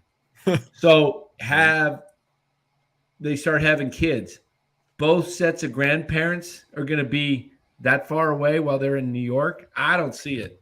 I think See, that's that's the what I biggest like play. to hear. That's what I think's the biggest thing, because when I had kids, I wanted my parents and the wife's parents to be close. When I'm in Arizona because my kids are in Arizona. My grandkids are here. my whole family's in the East Bay. Yeah. Also, You it's wanna like- Yeah. they're going to start having kids, and they're not going to grandma and grandpa not going to be flying to spend. Oh great, we get to see Aaron Jr. For a few days. Now we're going to go back home. Yeah, then No. you go to a Yankees game, and the one time I was there, it's all these guys in wife beaters just eating chicken fingers, just spilling ketchup all over their wife beaters, and just yelling and sweating. It's just not a good place to watch a game. I hate it. It was disgusting. Well, okay, Judge also. It I mean, was just, I understand the LA thing if Dan, because I do think that is a good human element. I think that he's being a little disrespected by the fans. He's being a little disrespected by the front office. You go back to the Bay. It doesn't even have to be the Bay Area, is what I understand with the Dodgers thing. Like you can talk yourself into, like, my girlfriend. She's from LA. I know that at some point I probably will either get talked into moving to LA or she'll get talked into moving to San Francisco. But there's no way in hell that either of us are moving across the country. So I understand he probably could maybe be persuaded into the Dodgers. It's like, oh, well, come on. Like, we're rich. It's like a 5-hour flight away, whatever. But still, I think he's sending. I think that's a signal. Oh, I think it's a signal. Get me Giants are the signed. favorite in Vegas. Get me They are? signed. Yep. they were like the 6th favorite. I saw think it's plus a signal. 250. I think it's a signal. Get me signed so you can get Correa to come on board. Because I do believe Correa will be the guy. He's the youngest shortstop. He's got the most power of those guys. And it could be Turner, but I think Correa fits more for what they're wanting to build. And then go get your left, get a powerful or a guy in center field that can roam and run. And I think they want an everyday center fielder. I don't know if Bellinger's the everyday center fielder though, because of his bat. I think they'd like to have Nemo, or maybe they go make a trade. Maybe it's Laureano. Did you find out if Laureano got? I didn't, but it tendered or does seem like non-tendered he tonight? might get non-tendered. And the other thing I forgot to say about Judge is, like, if he, and we're getting into the psychology of it, and obviously that's usually a little hokey, but I mean, he's going to come to San Francisco and be a god. He's in New York getting criticized, being undervalued. If the Giants open the checkbook for him, it's like, Oh, he's they're a going to god. open the checkbook. They're going to open the checkbook for him. And here's why I think he may come to the Giants. Another reason, he's got Barry Bonds recruiting him and Buster Posey. Yeah, that's. I mean, you got two Hall of Famers. He loved Bonds, and Bonds wants him here. And can you imagine how many people, number 99 jerseys all over the place? I mean, what jersey are you buying right now? I mean, that'd be the number one on MLB. Yeah. .com easily. And do you think I here's wouldn't hey, you know how there's conspiracy theories Uh-huh. all the time? Yeah. Do you think Major League Baseball knew something or knows something? Have Why? you seen the schedule for the opening of 2023? Oh, Jesus Christ, you're right. The Giants are playing their New first York. game at Yankee Stadium. I know. The opening Oh, day at yeah. Yankee Stadium. Is that freaky or what? Come on. I mean, it is like the NFL, like, oh, so the NFL just happened to schedule Deshaun Watson's first game back versus the Texans, and Warriors playing the Grizzlies on Christmas Day. Yeah, it's yeah. I mean that. That's I kind mean, of I think Even if that's the Giants come in second place and the Yankees bring him back, that's pretty good drama. yeah. I'm trying to read up on Laureano to see if there's any news here. George. I mean, he's got sway too, right? Like, I mean, he's about as big of a star as there. Also, it's like with Pujols, like going to LA or something like that. You know, he never, even though like he got paid there and he spent a lot of time there, he never really felt like he was like an angel. Judge, even if he like is, 3 years in and he's hitting 260 and 26 home runs and he's playing DH, he still would feel like, okay, you can retire here. You don't have to go back to the Yankees for like a victory lap return, like, because you're from here. No. Pools is a whole different scenario, but I think the A's did tender Laureano. I think I'm trying to find. Where the heck did I? Wait, so Costi, who do you think? Yes, the A's are tendering contracts to Tony Kemp and Ramon Laureano, but still could trade him. But they could still end up being trade pieces this winter. what were you saying, Ryan? Oh, I was going to say, who are you liking in college football so far, other than Georgia? Who would be your number one? Other than Georgia. Dun, dun, dun, dun, dun, Georgia's obviously number Michigan. one by far. I think. Do you think there's any chance that it ends up being like Tennessee, Georgia, Ohio State, Michigan? Well, TCU plays at Baylor tomorrow. No, TCU, I feel like TCU's not. Dan, did you bet? I feel like I tried so hard. You told me to on the Texas. I Money never got line, it just done. bet the disrespect Texas line. But Did you guys bet Texas money line? no, I was telling him to bet TCU because it's just like, how do you not respect that? Well, That's just no respect. My week, I couldn't miss for a week. I was like 8-9 bets in a row, and I was up. There we go, Dan. I was up doing really great. And then last Saturday, I did 2 big parlays, lost them both. After you said the night before, oh, those things aren't gold or money proof. And I go, yeah, I know. There's always something that upsets it. And UCLA took an egg against Arizona and at home, 24-point favorites. Jesus. That blew. I put them in both parlays. I lost an 8-teamer. No, money line. Jesus. 5. So now I'm down to I'm way up, and I'm down to $45 in my account for the week. I'm up 45, and I says, you know what? Pretty good. It wasn't bad. I was up a few hundred, and so I says, you know what? I'm going to go big. I'm going to take all 45, and I'm going to do a 7-teamer in the NFL. All right, and I'm going to win. And I was going to win. I did a money line, and I was going to win $523. And the first one was the Packers. No, I was nailing every one of them. And it's like the first 4 in the morning went off, and I'm like, okay. And then I'm watching the Bears winning 28 by 2 scores, and they ends up getting tied, and then the Bears score again and go up a touchdown, and the extra point, the kicker missed the extra point. Detroit comes down and scores and wins it by 1. I had all 6 of the other 7, and that was it. It was just like, yeah, Cassie, Dan and I were talking about it today. I was in his nephew's Survivor League. And winner gets I didn't even realize this, but winner gets I didn't realize there's that many people in it, but winner gets $1,600. and second place gets like 250. Mm. And I was in the final two For like 3 weeks. for like 3 or 3 4 weeks. And the guy, one of the weeks, the guy had he had lost the early morning games, and so I had the entire afternoon slate plus the night game plus Monday night to pick. I just had to pick a lock. I didn't even have to be strategic. College or NFL?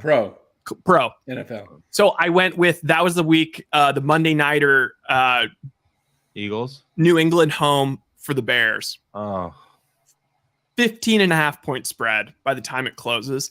I didn't realize there was this much money at stake, or else I could have put like $200 down and gotten like what plus 575 or something, and like just cashed out. And instead, I just didn't do anything, and now I just lost this week because I bet on your goddamn Raiders.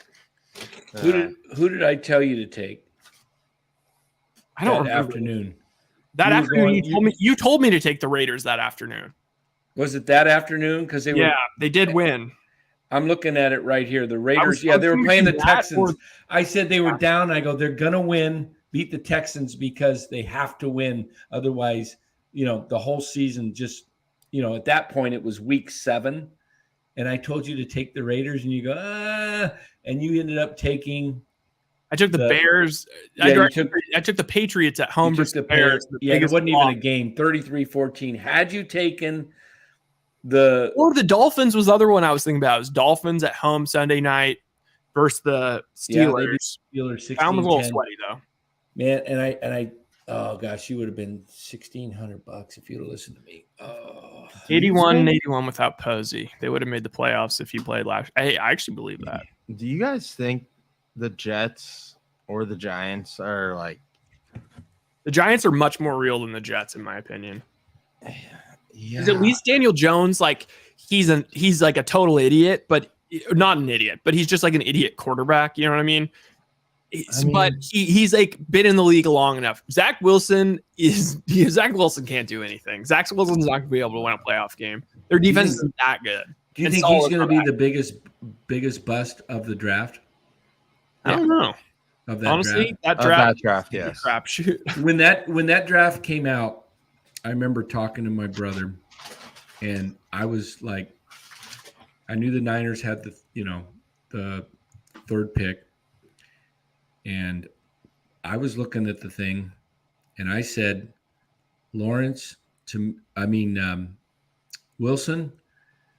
I thought he was like just too small and just erratic. And then it was down to Fields, Lance. That draft was Lawrence, Wilson, Lance. Yeah. He has the prettiest throw. That's Fields. And then it was Mac Fields. Jones. It was Fields for the 49ers, Mac Jones or Lance. Now, I was all over social media saying take Fields because he's more ready than Lance, and he's played in high-pressure games, and he's very competitive against Lawrence because him and Lawrence were 1-2 in high school. They were, they went to camps together, and it was 1-2. Kyle Shanahan was at a camp, and Fields was named the top quarterback of the camp. And I just thought Lawrence was such a weenie in that game. He was such a wiener. That's when I was. It sounds so stupid, but it is like that's when I was off him. I was just like, I was never a Lawrence guy, but I mean, I'm not smart. I thought that Zach Wilson was my favorite guy. Yeah, I think Lance still has the highest ceiling of everybody, and Lawrence, they said at least he had the best arm strength. He can't even throw the ball over 40 yards. Like it's been Hail Marys and he's been throwing it to the 10. Did he get hurt? Did he get hurt or no? It's one of those things where it's like everybody starts to parrot something and then everybody says it and then everyone believes it. It's kind of like Zion in a way, like Zion, best prospect since LeBron. It's like I'd love to address this Vikings-Cowboys comment. Yeah. Cowboys are going to go in and win. I'd bet the Vikings, though. I just hope CeeDee Lamb gets like 3 TDs and like 10 catches for 150 yards. Oh, the Vikings. The thing about the Vikings is like versus the Packers, or if you're playing in Buffalo or something like that, the Vikings are in a dome. So, But they played in Buffalo last week, which makes it even more insane. I know. I don't know about the Vikings. I mean, the Eagles are frauds in my opinion. They haven't beat anyone. Vikings, I mean, we'll see. They signed Sue, the Eagles, yesterday. Yeah, what's up with that? They're signed Sue. They bring in Robert Quinn. Quinn hasn't really done anything. No one cares. I'm not a big Eagles guy. The problem is, Cass, though, is you're an AFC guy. We're over here talking Niners, and it's like there's just no team in the NFC. There's not. Like, it's like it might It's just wide default open. be, even though the Eagles aren't as good as years past teams that would win the NFC, it's like, I don't know. Maybe they just will this year. I mean, they have the line. They're going to have a bye. Hey, Mitchell and Ness, I don't want to trade Wade. I want to cut Wade. How's that? That's me.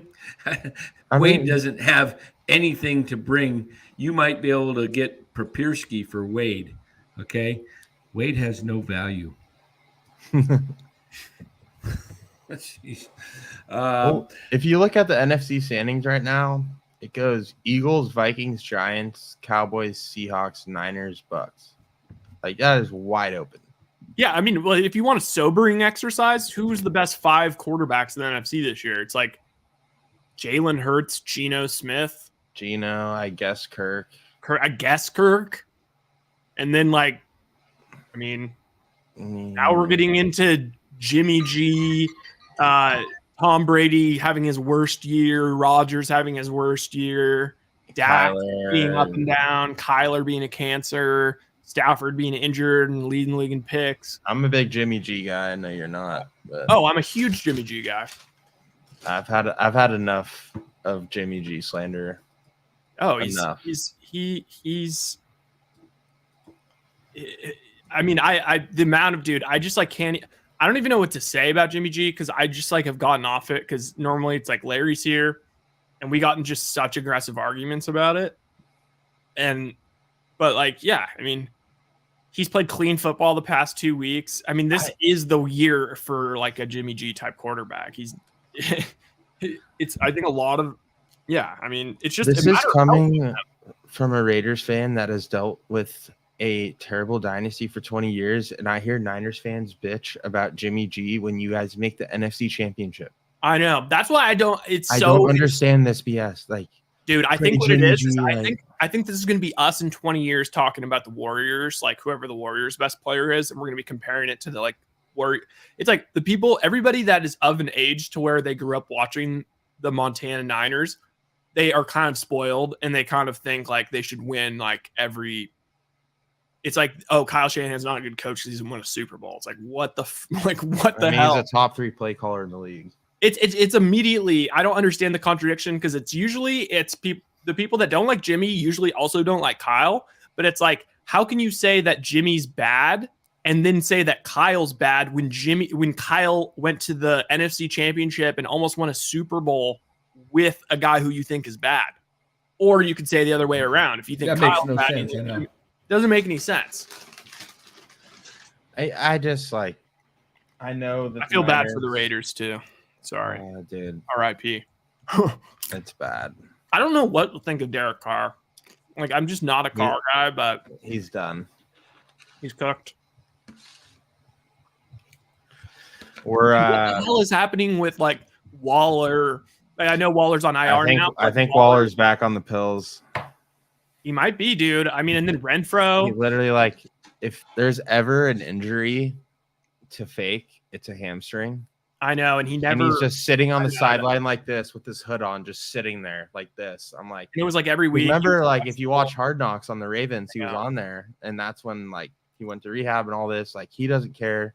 Devontae's 50-50 this week. Renfro, I don't know what the hell's going on with him. What the hell happened? to Also, we signed Chandler Jones for $54 million. He doesn't have one sack.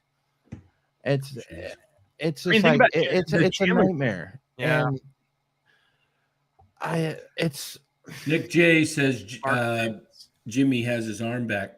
Well, some of you guys It's interesting. I don't see a lot of Jimmy haters in here, but man, did we get a bunch of Jimmy haters after Oh, week Cassidy, two? it was impossible. No, And I hear. I sorry to interrupt you guys, but I see it everywhere, like all over Twitter, all over the news. oh, like, Ryan and I were on here defending Jimmy. In fact, We I don't weren't know, even Poole- ever saying like, "Oh, Jimmy's an elite quarterback." We're just like, he's average, gets the maybe job a little done. above But- average, but- and great in the locker room. And But I made a comment that, and I just try and look at things. Val differently. Ramos says, "I'm here." I try and look at things differently because, playing sports for years and being around it is you got to think like a player, not as a fan. And Jimmy's got a lot of pride. It's his last year of his contract, and he's playing for his career. If he goes out there and just dumps all over the field this year and looks like crap, you think anybody's going to sign him to a multi-year guaranteed contract? No. So I said he's going to have a top 10 year. In fact, I said he'll have a Pro Bowl type season. And I think he's having a Pro Bowl type season. I'm not saying he's all pro, but Pro Bowl, they picked 3 or 4 guys, it seems Mac like. Jones was a Pro Bowler last year. Right. Oh. So I think he's a top 10 quarterback this year for his play. I'd say top 7 personally, Yeah. but the amount of disrespect the Niners organization showed him in the offseason. I think he's going to say they're just like, we're starting Trey Lance. That was so disrespectful. I mean, no one knows how good Trey Lance is. And the fact that they just wanted to ship him out, it's like you went to the NFC Championship. He went into Green Bay, beat Rodgers. And Dude, then you're just be like, I kept making the analogy of like Trey Lance is James Wiseman and Jimmy G is Kevon Looney. Look, we know Kevon Looney's not going to be a freaking all-star, but he is what he is, and he's consistent in what he is. Sometimes Jimmy's inconsistent, but he's at least consistently inconsistent, if that makes sense. He makes the one bad throw, but he also doesn't stop. He doesn't lose confidence. He's like, whatever. They win with him. And I mean, the thing is, it's like, it's funny because it's like, it's not like I'm like I don't think Jimmy's like in this insanely elite quarterback or anything, but the arguments we were having at the beginning of the season and especially in the preseason were like, oh, no one would even trade for Jimmy. Like, oh, are you kidding me? Like, where are the Jimmy haters in this chat? I don't see any. Who? Dude, Dan, remember when it was like, no team will trade for Jimmy, and we had to keep arguing like, no, they easily would have taken Jimmy. It's just he had shoulder surgery. Exactly. It's obvious, but then people, even Larry was saying it, and it was like, what? Do you see like how many teams? There's like what, 14 teams that wish they had Jimmy G this year. Oh yeah, the Colts. Can you imagine? Colts, Washington, Denver, the list goes on and on and on. And it's like Panthers. And you didn't even have to pay him like full max money. Like you could have traded for him. Probably the Jets wish they had him too. Yeah, Jets. The one thing about Jimmy G though, in a Belichick offense, like similar to Brady got a lot of slander because he just throws like a lot of short passes. And Shanahan runs the same offense. He doesn't have to make the big time throws. He just has to make those like 10-yard throws. Shanahan runs a good offense. He just has to get the job done, and he's solid. And he doesn't. I know everyone says he makes like some mistakes, but he's winning games. Like, what cracks me up about this is that last year, Jimmy got them to the NFC Championship with a bad shoulder and a bad thumb. They thought the thumb was actually worse than the shoulder, And you remember they had to sit him the 1 week, and then they had to play Trey against Houston, and then it was a must win, but Jimmy couldn't even go because the thumb was so bad. Yeah. And then the shoulder ended up being even worse than the thumb. Right, exactly. But look at this year. Did you see those 2 throws to Jennings outside the numbers last week? Yeah, I mean, they're like, he didn't do that much in the past. His arm is really getting strong, shoulder getting stronger. That's why I said this offense is going to get better and better after the break. And people, I mean, you couldn't believe how much crap we took in week 2 or 3. There was people just shredding the hell out of us because Ryan and I were talking and saying Jimmy was going to be just fine and they're going to be better off with him, but it's going to take a while. He hadn't practiced all summer long. They didn't give him a playbook. They were basically saying, just stay out, stay away. You're going to practice on another field. And because you lost to the Bears and the Broncos. Yeah. Okay. Oh, Hiroku says, I blame the Shanahan's offense. It seems like they need a Hall of Fame quarterback to run the system. How the F is Geno Smith doing what he's doing in Seattle, and how is Tua doing what he's doing with the new head coach and coordinator? Okay. I honestly, I am a little bit confused as to I don't honestly even know what the best version of the Shanahan offense would be. I think it would be with an Aaron Rodgers type that's kind of down to, he kind of knows he's maybe not peak Aaron Rodgers and he's down to hand the ball off, but still he can make those big time throws.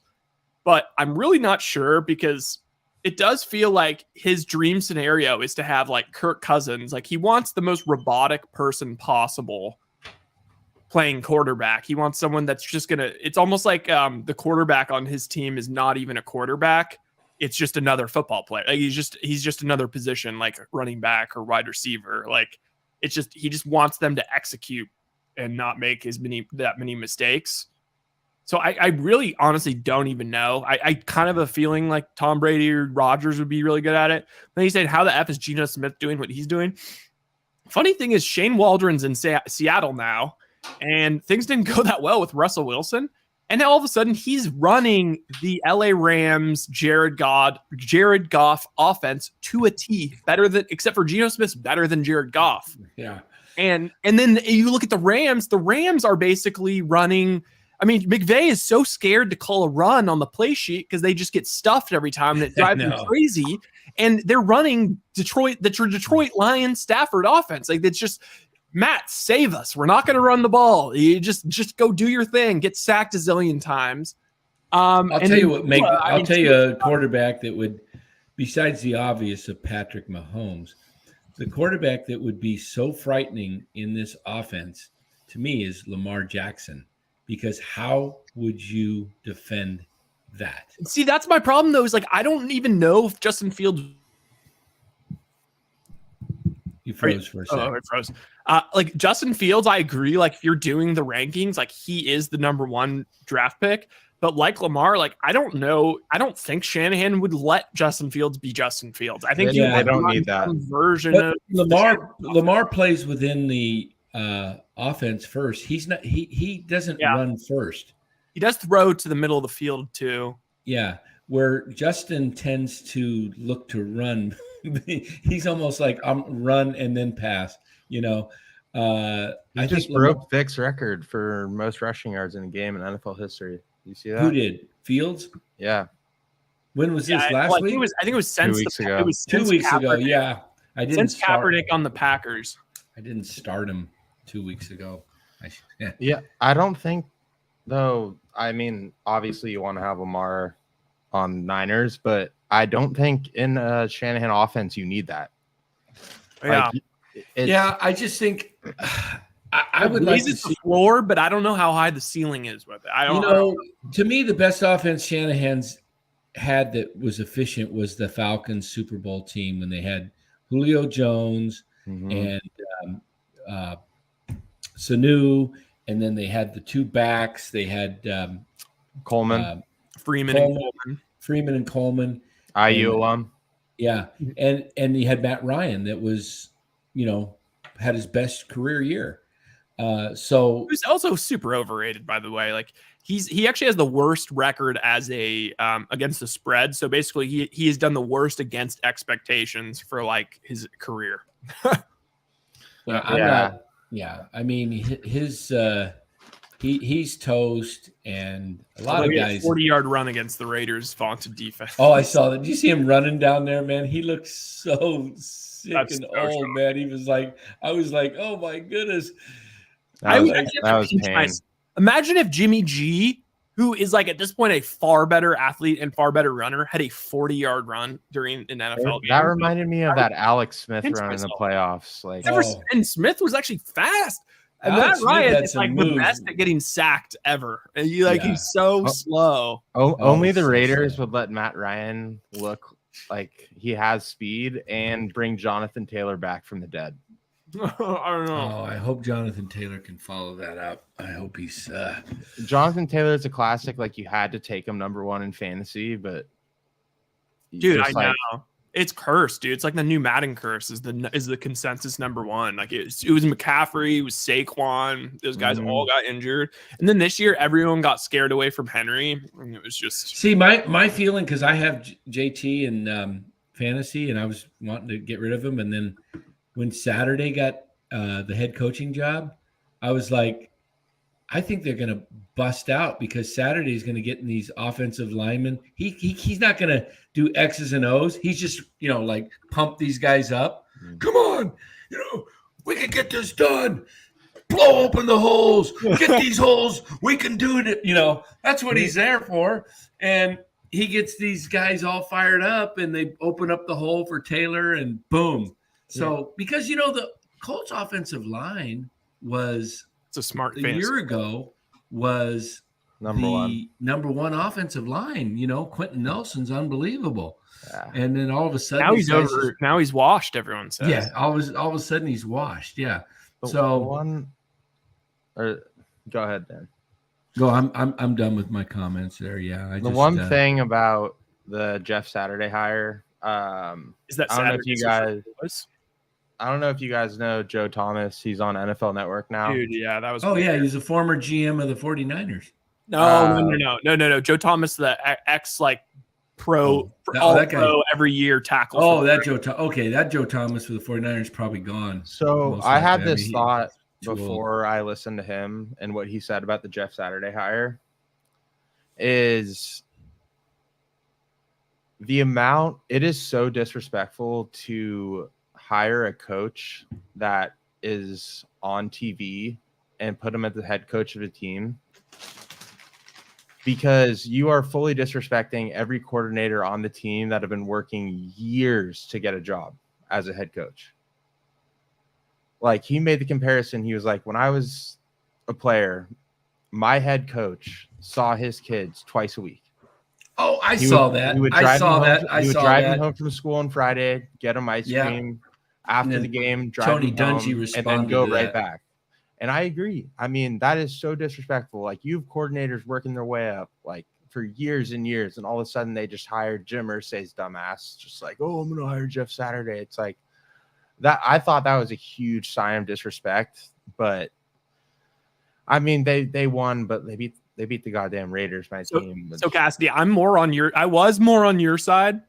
But I think like the holier than thou shit with all this coaching stuff is like pushed me to the other side, because it's like, okay, first of all, it was the two guys that came out against him were Joe Thomas, and Todd, or what's his face, Bill Cowher. Yeah. Did you hear Mad Dog? No, I didn't hear Mad Dog. Oh, I'm gonna send it to you. It was hilarious. Go ahead, keep talking. But anyway, like, so first of all, Bill Cowher is like been choked up about this.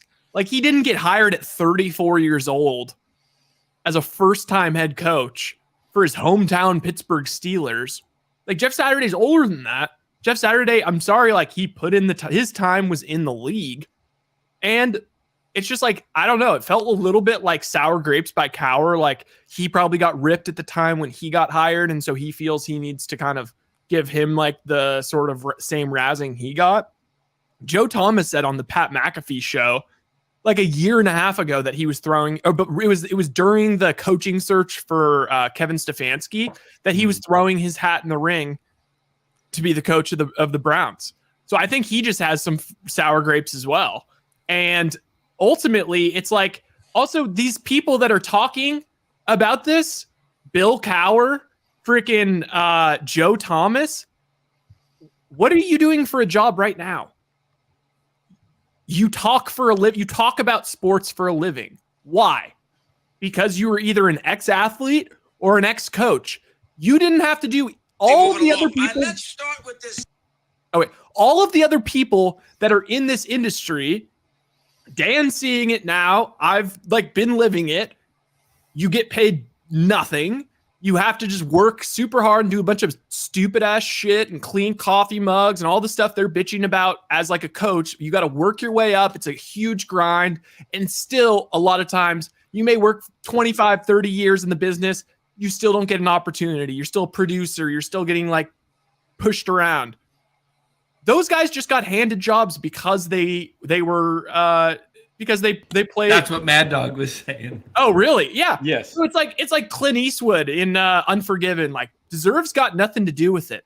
Everybody has advantages. Take your advantages. But like, those guys are making millions of dollars, and I'm sure there's a lot of people probably at ESPN or NFL Network or whatever that are resentful of them. So it's just like it's all just such a boys' club too. I think people are also afraid of like that coach who only saw his kids like twice a week. Are we sure that maybe he couldn't be a little more efficient with his time? Maybe he really kind of wanted to be out of the house. Maybe it's kind of an excuse. I mean, a lot of these coaches that are retreads, like they're all family. How many, like we're probably, all of these guys, Nathaniel Hackett, his dad, Mike Lombardi, who I love listening to on the radio, his son's now the offensive coordinator for the Raiders. Belichick's got his kids in there. Like it's all a very incestuous sort of thing. And I think they don't want the bubble to pop.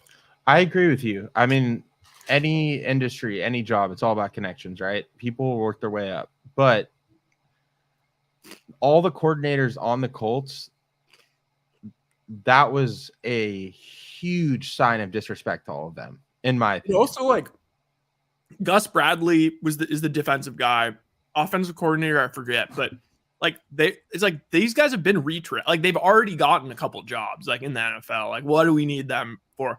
And then also like the whole thing with like the other angle was like the sort of like Rooney Rule, like minority coaches thing. It's like this would probably open up like a lot of room for minority, like a lot of the like minorities that are around the game of football are players. Like the league is like 80% minority. So if this all of a sudden opens up a door for minority coach, because what you don't want to do if you're a player and you're a super brilliant player, it's not like the NBA. You don't want to, after making all this money and having this successful career of grinding all this stuff, you don't want to go back and be bitch boy cleaning coffee mugs in an organization and getting zero respect. So that's why these guys don't do it. But if all of a sudden, like, it's kind of proven that maybe some of that stuff does transfer over, then it could be really kind of a positive thing. Right.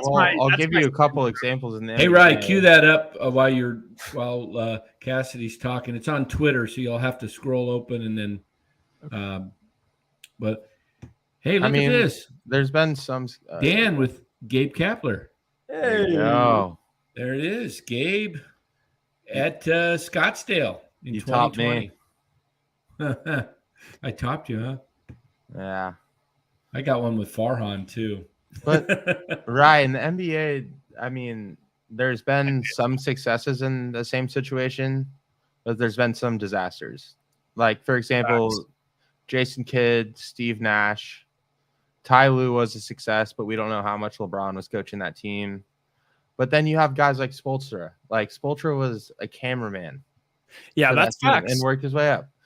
And I don't know. I'm sympathetic for it. I'm sympathetic for it. Yeah. What do you got there, Ryan? What are you eating there? What is that? There's got to be hot sauce in there. It's a Chipotle burrito bowl. Ooh, I love Chipotle. Oh gosh, that makes me hungry. I had I went out to a group of friends tonight, and we had a Thanksgiving dinner. Wait. Mr. Beast Remix channel. Did Cy finish walking his dog? Where is Cy? Wake him up. Wait, should we prank call him? Call him up, wake him up out of. He might get actually kind of a little pissed. He's like sound asleep. Dude, I told you I was exhausted. Oh, we should have prank called him like an hour ago. Yeah, that would have been great. Are you guys down to put in some college picks for tomorrow? Oh. I just can't bet until money line or spread? I've got some money issues that are hopefully resolved. Money line or the spread? I'm not very good with Dan's the a big spread, or Dan's a big money line guy. Yeah, because the spread always gets you the bad beats, man. Always take the Too points. confusing. You always take the points. No parlays either. Oh, You don't like parlays? I think parlays are the dumbest thing ever. but they're fun. They're fun. They're fun, It gets you but- involved in like 8 games, 10 games going at once. Yeah, you're and just then like, what happens, Dan? Then you get 6 out of 8 of them. What if you bet them all straight up? But here's the yeah, thing. but you get the odds like are like you're Yeah, plus 4,300. You're gonna put $100 down. and what do you think the percentages of those that hit? Well, you just don't want to lose one. That's what happens in a parlay, but you get much better odds in a parlay to do it that way. Yeah, but they never hit. I hit 2 of them already. I hit And 2 back-to-back weeks. teamers? Dan, plus Yes, or- 8-teamers. I hit Cassidy, 2 8-teamers. Plus, think about. Okay, it's Saturday morning. You've got a 7-team parlay spread of a bunch of big favorites. Realistically, you'll probably make it to at least the early afternoon. Exactly. All of your guys undefeated. You're having an absolute thrill. Then it eventually loses, and you get pretty bummed out. But then you get to wake up, and there's new hope on Sunday. Exactly. That's what happened to me last weekend. And then you chase on Monday night. Well, what you got to do with the parlays though is half of them have to be in the morning, or like 5 out of 7 of them, Yeah. and then 2 of them have to be in the afternoon, so you can Yes. hedge. Yeah. That's pretty smart. Parlays work 60% of the time, all the time. Absolutely. Oh, that okay, is- I'll pull up a parlay. Let me pull it up wait, now. Cassie, what do you think of this? Oh, wait. What do you think about this? This has been my strategy during the NFL season when we're in the wonky times. And so far, we've been in the wonky times all year. So after week it's been a 2, very weird season. yeah, very after weird. week 2, I just decided to go into my wonky zone, which is I'm not actually even handicapping Can you games. clarify wonky zone? The wonky zone is just when it's feeling weird and you have no feel for who the good teams are and who you can trust, and who the bad teams are and who you can trust to be bad. That's where it's bad. But so what I start doing is I do a round robin and it's all 2-teamers. So it's all 2-team round robins of all of the underdog money lines.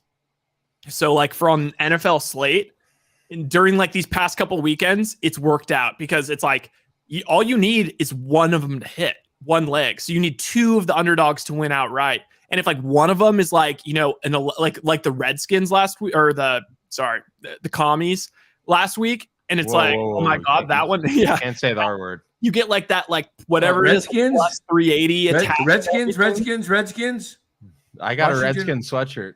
I have one too. I bought Oh, a yeah. blanket. There we go. Oh, I bought it like a couple weeks before. I bought a Cleveland Indians and a Washington Redskins. I actually have an Indians one too. No, I have an Indians one, not a Redskin. I got Are you Chief trying to- Wahoo or whatever his name is.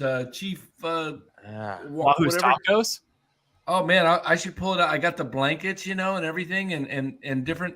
Because I said, hey, you know what? These are going to be worth something someday. Hey, wait, yeah, prop 20 set. Nick J. Hey, Nick J. Cassidy might be able to help you out with something. Seen that goatee? Okay, I'm putting my 18 parlay right now together. Oh my Well, just do one single bet, hit Baylor plus 2.5. Basketball? Football against TCU tomorrow. You think they're going to upset him? 100%. You think, and it's going to, what is it, a fix so that they can get TCU out of the TCU is not good. I mean, they're not good. There's something to be said for making winning a habit, though, and just getting lucky in college when you're stupid and you believe things like that. There's also something about going on the road 3 weeks in a row in conference. Okay, fair is fair. Dude, And my favorite bet, my mortal lock of the weekend, putting it right here. Jeff Saturday and the boys oh shit. playing the Eagles. Oh yeah, all my buddies are going to that plus 7.5. Plus 7.5. The look ahead line. Colts have a great home turf too. They have a great home turf. Great and home also, turf. there was no. Okay, so And Goddard's on the IR. Goddard's on the IR. If you looked at the look ahead line, 9.5 before the Washington game. So you think about it and you're like, and this was the look ahead before people even knew Matt Ryan was back. So it's like, all right, so it was 9.5.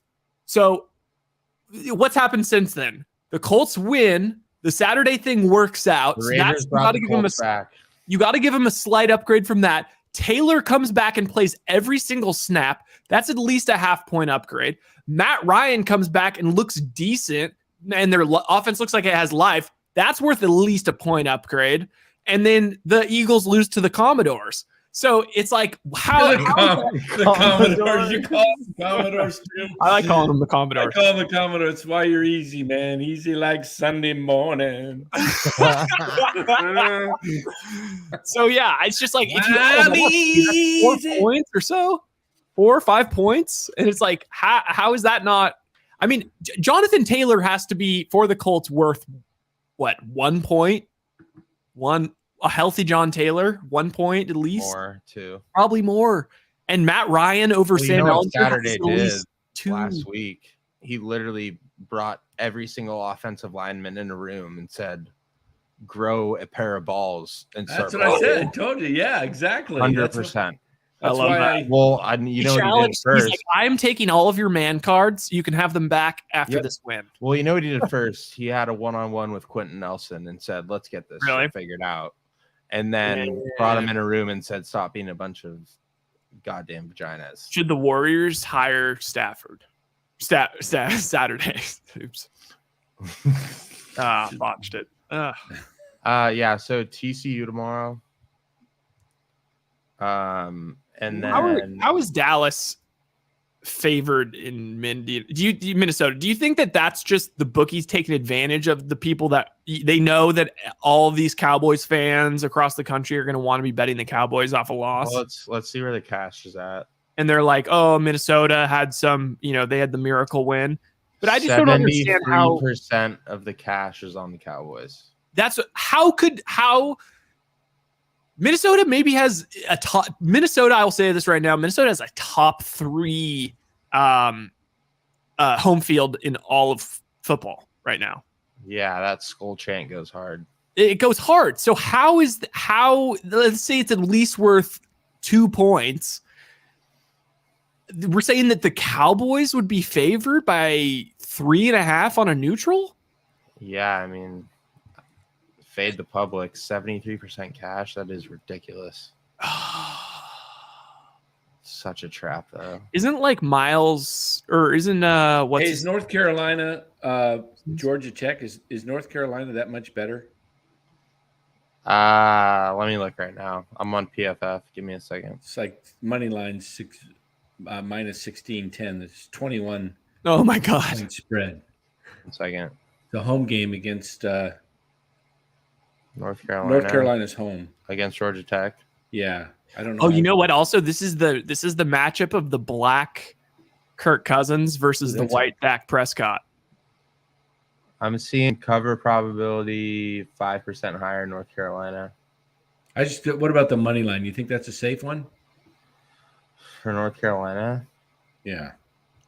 I mean, you're looking at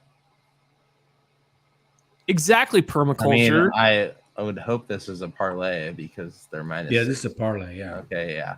The Cowboys are 3rd in their division. Just putting that out there. Yeah. And Parsons didn't do anything last week. I don't know if he's hurt or if somebody else is hurt, affecting his rushing ability. So I heard some. Shoot, Ohio State isn't even available on the money line.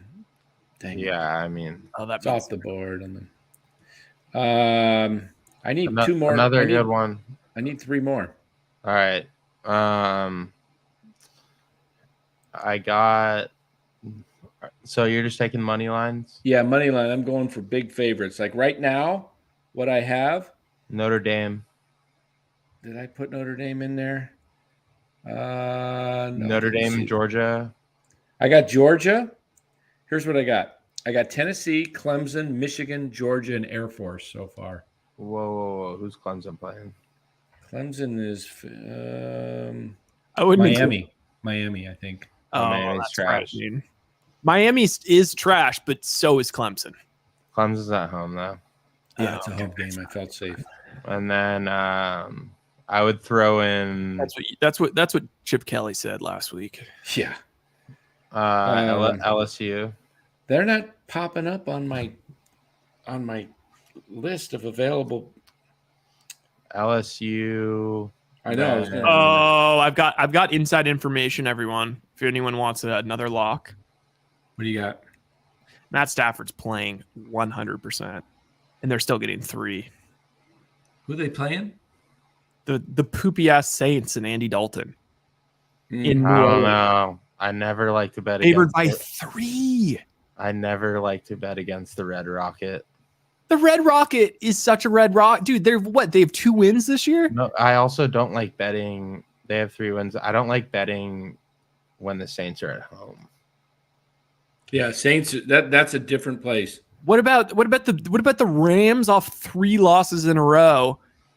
I mean, Cup's on the IR, Yeah, but and I mean, Allen Robinson is questionable. at the end of the day, whose offense do you trust to move the ball more? Andy Dalton and his crew, or Matt Stafford? Have you watched the Rams offense this year? Oh, it's atrocious. But I just can't imagine that. I mean, it's like they're not that far away from winning the Super Bowl. Like I have to think McVay. Are you in fantasy, Cassidy? Are you playing fantasy? Oh yeah. Are you in some of the leagues Rise in? Yes, I'm in Rise League. Let me ask you, would you make this trade? Let me hear it. It's already made, but I had.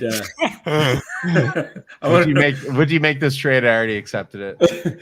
I made it. I worked on. I don't know if MF's not in the building tonight in the chat. He was earlier at the beginning. Okay, here's the deal. I traded Kyler Murray, and I picked up Colt McCoy this week on waivers because it's a both questionable Monday night game. I picked him up just because I wanted to package him with Murray, because if somebody had, it's the last game. So if you get Murray and he doesn't play, you're stuck. You have no quarterback. So I got McCoy and Murray, Kadarius Toney, the Chiefs. Love Tony. Yeah, I do too. I just picked him up last week on waivers too. Wait. No. You're saying it wrong. You got Hurts. You gave away Kyler. I gave away Kyler, Tony, Komet, McCoy, and DK Metcalf for Jalen Hurts, Christian Kirk, and Deshaun Watson. You definitely won, in my opinion. You traded away every one of those guys. If you told me they were on IR next week, I wouldn't be surprised, Metcalf included, with the patella injury. I think you won the trade, but Tony might be scary. Tony might be sick this week. I know, but see, I didn't need. I don't know if you watched his minimal highlights on the Giants. Oh, I know. But see, he has Tyreek Hill juke move. I didn't need him this week because I have CD Lamb, and I picked up Christian Watson last week on waivers, and so I started him, and he got 19 points. He got 19 points last night. He's 5 touchdowns in the last 2 weeks. Yeah. So, and then I have Rondale Moore. So I got Cassidy roast. I'm out. This guy's a Dalton fan. Jaguaya, though, Jaguaya, who is maybe the most reasonable guy in all the comments, says New Orleans plays tough at home most of the time. So I've got Jalen Hurts and Justin Fields now. Now he's trying to bend someone over who doesn't have a quarterback, and the person that is the prime suspect is Larry, but he's on kind of a vacation. So Larry won't take I had the deal, and he went and traded Dameon Pierce away, who I was going to offer Hurts, and he trades Dameon Pierce for Elijah Mitchell. Yeah, that's one-on-one. No, he did get McLaren in the deal from the Commodores. Scary. Traded Ferrari for McLaren. And Dotson. He gave up Dotson. He gave up a weak wide receiver. Whoa! That was weird. You want to hear my fantasy situation right now? Wait. I made a bad car joke about you, because you instead of saying McLaurin, you said McLaren. And then I said, he traded away Ferrari. And then you were like, yeah, and he got Dotson. Oh, You no. want it? Yeah, that's right. I did pronounce it wrong. I want to hear my fantasy situation right now. Is it in our league? No, it's my league from College. The college league is always the most high. Also, cutthroat. our Sacco last place is just brutal. What is it? So what you have to do is, you know, that classic Tom Brady picture, like in the combine with Yeah. like the shirt Yeah. off. So you have to do that, and then you have to do the whole NFL combine. So you have to do that, run a 40-yard dash, like do the vertical, and just tape it all on video. And I'm just battling not to get in last place right now. Oh my God, you're gonna pull your hammy. I know. I'm so stressed out. It's like ruining my football season. See, ours one is a little bit more basic. It's just you have to get a perm, and you have to keep it for a week. That's Oh not my bad. goodness! I could. It wouldn't matter if I came in last. I know. In that league. Exactly.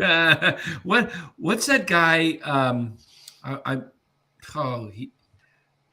big guy on ESPN. I always forget his name, but he runs the 40 every year for raises money. After? No. Yeah, Rich Eisen, NFL. Rich Eisen. How does he not pull a muscle, man? How about Schefter he did the gritty and pulled his hammy? Yeah. Schefter has really come out of his shell lately. He saw him on TV wearing the chains that he used for Cousins. Okay, but give him credit because it's like even though he's still a total wiener, it's like, dude, that takes some balls. He embraces how he's a wiener. But BTC, I'm sorry. Larry's I don't know what Larry's going to do for a quarterback this week. He doesn't have one, and his quarterback is Brady, who stinks in fantasy, and he's on a bye. Dan, are you suggesting that I maybe accept the trade on his behalf via my commissioner powers? Oh, I could do that all of a sudden. Yeah, wouldn't that be something that, like, I trade him Hurts for but he doesn't. I don't know what he really has that is. He's not going to give up Kenneth Walker, and what else does he have? Let me see. Yeah, he'll play Heine from the Manders. That sounds like Klein. He'll play Heine from the Manders. Manders. The Manders. Oh, would you trade? Hey, let me ask you this: would you trade? Because I don't need him right now, but just for depth, and maybe when he comes off IR or he'll be ready to be good. Tim Tebow? No, to get Keenan Allen back. Keenan Allen, you think he could be? I mean, you could talk yourself into it. Guy's a walking injury. I know he is, but look at Larry. What he should do, you know what? He should do commercials for toilet paper and just be like, I have a lot of experience with soft tissue. Yeah, Charmin Ultra Soft. He doesn't have any backs. All he's got is really Jefferson. Well, he's got Walker, McLaren now. Rye, are you gonna come to the Raiders-Niners game on New Year's Day? Walker. I'm hoping. I don't know, dude. The Niners they've been a little hush hush about whether or not we're traveling anymore. I think we're going to get during playoffs, but I mean, yeah, if there's one game I would want to go to this year, it's that one. Yeah, I hope that the Raiders start winning so that it's not like. I mean, either way, it's just going to be awesome because it's just going to be a 50-50 crowd. And then it's going to be bowl games in the morning, and Wynn Sportsbook is my second home. I'm just going to have such a hangover that it's going to. I don't know how I'm going to work. Yeah, I mean, especially if you're with me, that could get pretty bad. Yeah, we got to play those ads too, huh? Well, let's play the ads. Let's play the ads, and then we'll come back with. Oh shit! I didn't even realize it was 12:26. How the time flies. Do you think Sai's coming back? I think we should call him. Oh, God. Imagine. Too bad we couldn't video call him, like, you know. I mean, we could call him like star 69. Carson Wentz, no. Heine. It's his team. It's his locker room at this point. I don't understand what Wentz. I don't know why people don't like Wentz. I understand why people don't like Russell Wilson. I don't quite know what Wentz's deal is. He just might be just the worst. Yeah. I hate Wentz. Dan, are you down to run the ads? Yeah, let's do it. Okay. Well, are you down to run them though? Oh yeah, wait a minute. I got to go box a bunch of Purtley. Val Ramos says, "Who is this guy on this channel besides Rye and Dan?" That's Larry from. This is throwback. It's actually Larry back. Wait, when did Larry have that on his face? Was it? It was in that. Yeah, that's Isn't that right. funny that Larry had first time I ever met him, he had the facial hair, and I think just the being on camera thing, he's just like, I can't be a facial hair guy. Yeah, Well, I grew it out because, I got my wisdom teeth pulled and I couldn't shave, and I had no idea I could grow facial hair. But now I look like Mike Woodson, the IU coach. So it's all working out. We're 3-0. Wow. Is that a picture of the Coliseum, Oakland Coliseum behind you, or what is that? Yeah, it is. I thought so. Looked like the Raiders. Okay. So introduce yourself to Val Ramos. Tell them who you are. Oh, wow. Everyone's got to get their sausages ready. Yeah. Get your sausages ready. All right, man. It's that time of the night when everybody gets. We grew up with a Sunday dinner. Wait, yeah, Casti. I don't even know if you've seen these. I haven't. Okay, you're gonna love it. Okay, let's start the. It's so smart of us. We wait till the very end to play all sponsors. Yeah, I'm sure there's way more viewers right now. Yeah, sponsors love it. Dan is a sponsor. The sponsors. Yeah, don't play them at the beginning when all the viewers are on. Just play them at the end. Imagine if you were watching the latest episode of like Game of Thrones or something on Hulu, and you're like, okay, so we're trying. This is how we do it. We think it's most effective for viewership. We will let you watch the entire show, and then with about one, as the curtains are closing and as the actors' names are coming up, then we go to the ads. Yeah, because we know that that's when people really like to stay there on the screen. Okay, here we go. We'll be right back with some final thoughts on the Krueg Show. Larry Krueger here for Telmetrics. Thanks to Casey Bateman and the good people at Telmetrics. If you're an occupational therapist, if you're an orthopedic surgeon, a chiropractor, a physical therapist of any kind, Telmetrics is designed for you to use in your practice and will greatly benefit your patients. Telmetrics uses computer vision and artificial intelligence and provides a platform for outpatient rehab therapy services, both in the clinical and the telehealth environments. So using Telmetrics can improve your patient's experience and much more. So for all your sports injury needs, or if you're a physical rehabilitation specialist of any kind, make sure you use telmetrics.co, TELMETRIX.co. And thanks to Casey Bateman and all the good people at Telmetrics for being a proud sponsor of the Krueg. I'd like to thank our sponsor, Dan Coach Emilio. Dan is a buddy, and he is a phenomenal retirement planning specialist. And you can contact him today at securemoney.com or at his number 925-628-9966. There's a lot of uncertainty in our world right now, and you want to make sure that your money is secure. That is the key. Danny's got 25 years of experience, born and raised right here in the Bay Area, and he can help you get an immediate 10% premium bonus on your principal retirement account. So give him a call, 925-628-9966. He'll make an appointment with you, and you can sit down. It's not a one-size-fits-all kind of a deal. He'll consult with you and come up with a strategy to get you going to where you want to be. Once again, 925-628-9966, securemoney.com on the web. And thanks to Dan Coach Emilio and all the people at Secure Money for being proud sponsors of the Krueg Show. And thanks to Tony Cassera and the good people at Cassera's Italian Menswear. They are housing the Krueg Show t-shirts, and they're a proud sponsor of the show as well. The Krueg Show t-shirt, the Krueg Show podcast t-shirt is available there at their store in Dublin. Their address is 7372 San Ramon Road in Dublin, California. And go see Tony Cassera and get yourself a Krueg Show t-shirt and support the show. And special thanks to our sponsor, New York Style Italian Sausage. That's right, NewYorkStyleSausage.com is their website. Phenomenal product, whether it's the breakfast sausage, the Italian mild, the Italian spicy, the chorizo. You cannot go wrong with New York Style Italian Sausage. Once again, NewYorkStyleSausage.com, often imitated, never equaled. And they are a proud sponsor of the Krueg Show. Thanks to them as well. We grew up with a Sunday dinner. That means no matter how busy you were, no matter where the hell you were, you came to dinner on a Sunday night. Yeah, Sunday dinner without sausage, it's like a church without God. You know, how can you go to church if you don't believe in God? You know, and along with the sausage also became the discussions. That was discussion night. You know, it wasn't a typical family that you sit there and you're quiet, you know, and you don't talk with a mouthful. Oh no, man. Italians talk when they're eating. Italians even talk when they're sleeping. And definitely we talk with our hands.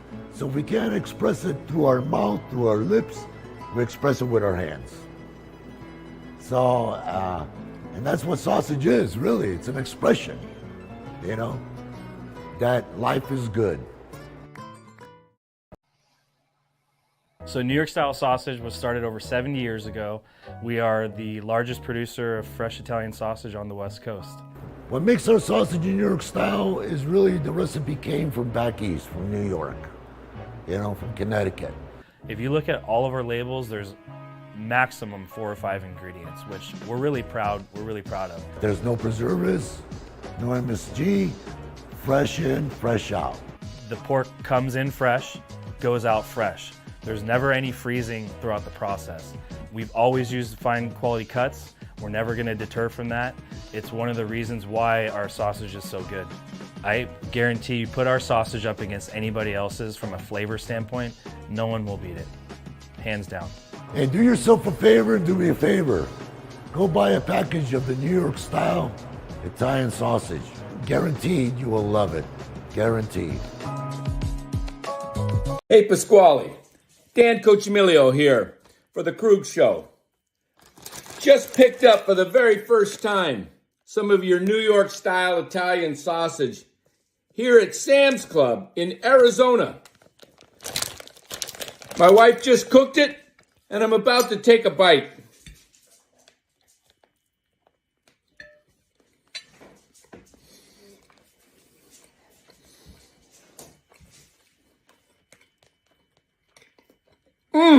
Man, this is good. Pasquale, when you winked and said you guaranteed we love it, you're right. This stuff is absolutely amazing. Best sausage I've ever tasted. Thank you, Pasquale. All right, we're back. Everybody came in hot with the everyone's like, "Are you kidding me? We're here for the ads. The show is but a side dish." I have no idea who Telmetrics is, but there's no metrics like a Telmetrics. Oh man! So you haven't seen much of the show, then, huh? He probably hasn't made it to the end. Okay, but have you seen our fan in the stands? I think once. The ballpark. Oh, gotta play some of those.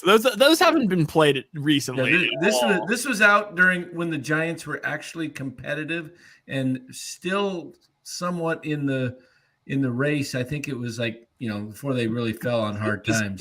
What just happened? Luciano maybe hit a. Or we not Luciano. Dubon, I think, hit a home run. No, it wasn't it was Estrada. It was Estrada. Yeah. That's what I meant. And someone else. Yeah. There was, and then some guy. Did some guy have both? No, Estrada hit 2 of them. Then both of them came. Yeah. Here it is. Okay. Estrada hit 2 home run balls, and Dan like orchestrated.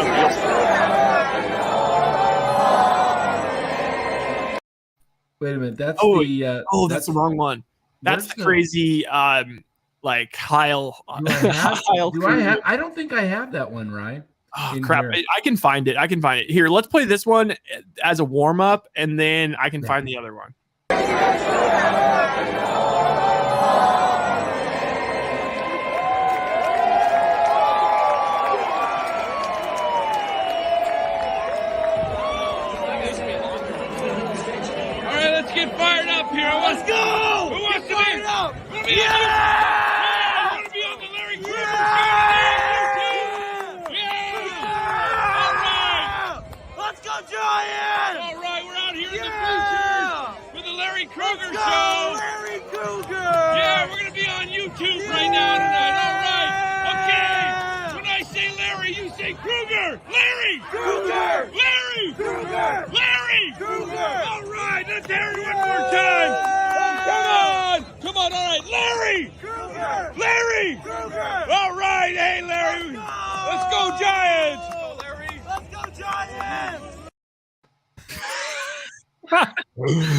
The best got 'em one all though was jacked up. when Ryan and me were at the game and we won. Oh, got to play that after. Oh, that was awesome. Wait, Dan Bleach, Dan. That Dan was the was- one where I was interviewing guys. I didn't have that one on here. I don't see. What the hell? What? It's saying the final is invalid. That just simply cannot be. Well, there's nothing like some dead air, but I must find this. Yeah, that was. What about the one Ryan? When you were we it was the 9th inning and we bet. Jock Peterson hit. Yeah, dude, we were just betting. I showed Dan live betting for the first time, and it just blew. I think he just crapped out. Dang it. Did he fall off? I'm in something that says Dan Bleacher's fan. That sounds like That's probably it. That's probably it. Might be the same one, but if not, It might be the same one. Dan Bleacher. Sorry, lost you for a sec. yeah, just throw that one. We're getting fired up for Giants. We got to get some stuff going with the Giants. Yeah. Cassidy. So we went to the game. We went to a game because Dan has season tickets, and Dan, I showed what live betting was, and we were just on fire. Oh boy. Yeah, and he was like, "What is this magic?" And then we bet like got some massive plus money at the Giants, like plus 1.5 or something, and they were down by 4. And then in we just went on live, and Jock Peterson hit a home run, like a 3-run home run to tie it. We wanted. Yeah. That's better than porn. Yeah. And we were videoing it. He had the mics. We were interviewing people in the asking them crowd. ridiculous stuff. Oh, okay, I found what I believe. Wait. What's your name? Taylor Bentley, baby. What is it? Taylor Bentley. Woo! Taylor Bentley. Oh yeah, this is the classic. He clearly says Taylor Bentley 2 times, and then you're like, Tyler Bentley. No, I said Taylor, didn't I? What's your name? Taylor Bentley, baby. Taylor. Taylor Bentley. Woo! Taylor Bentley. He got Tyler Estrada's second home run. Yes. Let's go, baby. Let's go. Wait a minute. You got Estrada's first home run. First one, second and you got a second. All right, check this out. Estrada's home runs tonight. All right. Now, okay, you guys are gonna put you on the Larry Kruger show tonight. All right. Okay. Hey, let's get a chant going. When I say Larry, you guys say Kruger. Larry! Kruger! Larry! Kruger! Larry! Kruger! Larry Kruger! How about if I think I should be the guy. I think we should just go to every game and just go out there in the bleachers and just live interviews. Yeah, that would be awesome. Oh, we man. should go in the KMBR box, Ryan. Might be a little black. I don't know if we can get a Larry Kruger chant going in the game. Yeah. Well, those seats that I get right behind home plate, us 3 should go with Larry. Oh yeah, Cassie's got all the ticket plugs. Ah, nice. Nice. Oh, The guy that gives me him, Ryan used to intern for him at KMBR, and he called it Chris Young. Chris. Remember Oh that yeah, guy? yeah. Chris Young. And Danny called him late tall Ryan. Oh yeah. He Late. was 'Cause I was entering. late. I was late my second day because I was like, which is bad. But I also was the longest tenured intern they had. But it was brutal that being a college student and then all of a sudden you have to be at the office at 3:30 in the morning. Like what the fuck? Have a real job. Yeah, I was a zombie in the morning, and if you like missed it by just a little bit, you get stuck on freeway. Whatever, it doesn't matter. Let's see.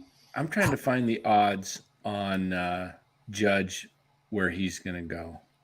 Oh, wait a minute! I haven't finished my parlay. Let's finish this parlay real quick. Dan, you're all over the place.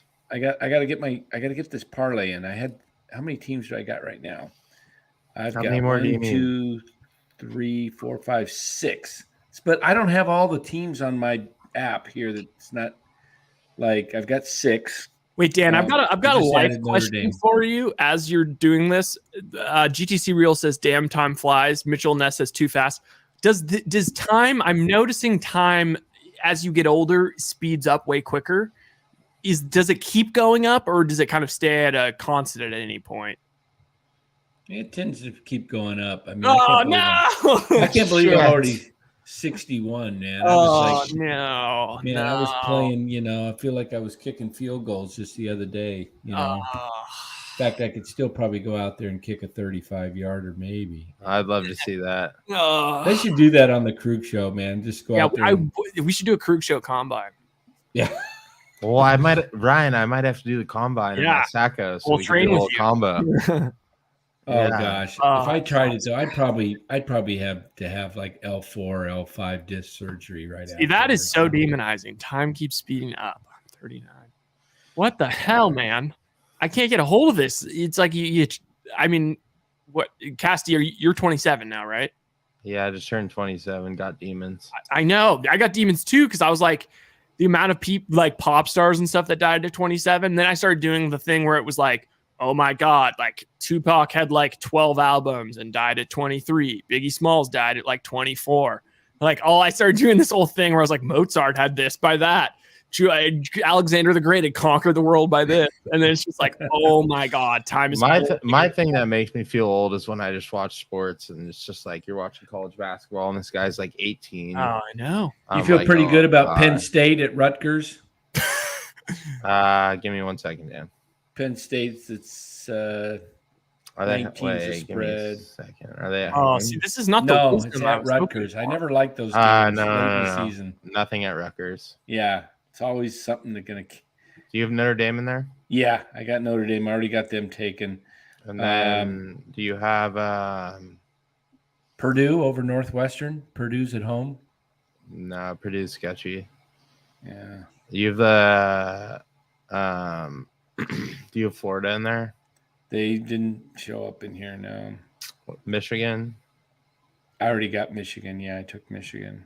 And then I got Michigan, Georgia, Notre Dame. I got Georgia, Tennessee. Tennessee. I might just have to make it a 6-teamer. I can't find. Yeah, no problem with that. Let's do Oh, a 6 no. team. Ryan, listen to Pink Floyd song "Time" explains everything. That is scary. I don't want this. Freaks me out because I'm like, I mean, obviously, I kind of knew instinctually that it's like, how did high school and like middle school seem like it, and elementary school seem like it was like 40 years long, like, and then all of a sudden you're like freshman year of college. Like I remember freshman year of college when you're like pledging and stuff, and it felt like it was like 4 years, just like fall quarter. And then all of a sudden things just speed up so quickly. And it's just like, I don't like this bet. It's not good enough. The odds 16 parlay, $100 to win 49. Tom Pierce gets it. He says, Ryan, a lot of sex, drugs, and rock and roll will keep you young. Oh, God. What do you think? Dan, just do me a favor here and just please take Baylor tomorrow. Really? GCC Reels says, Dan, What if do you- Gary Radnich was here, he'd say, Separately or Dan, in the nobody parlay? cares about your No, parlays. straight bet. Nobody. Dan, if Gary Rodgers was here, he'd say, Dan, nobody cares about your parlays. Nobody. Yeah, I know. We're just kind of Jim Harbaugh voice. we're just Dan, kinda- nobody cares about your parlays. Nobody. Of course, nobody cares at well, here in Arizona it's 1:50, but 12:50 in the morning, there are people who are watching. Like my wife said once, anybody. I shouldn't say this on the air. Wisdom for staying young. Well, you have to say it now. No, wisdom for the ads.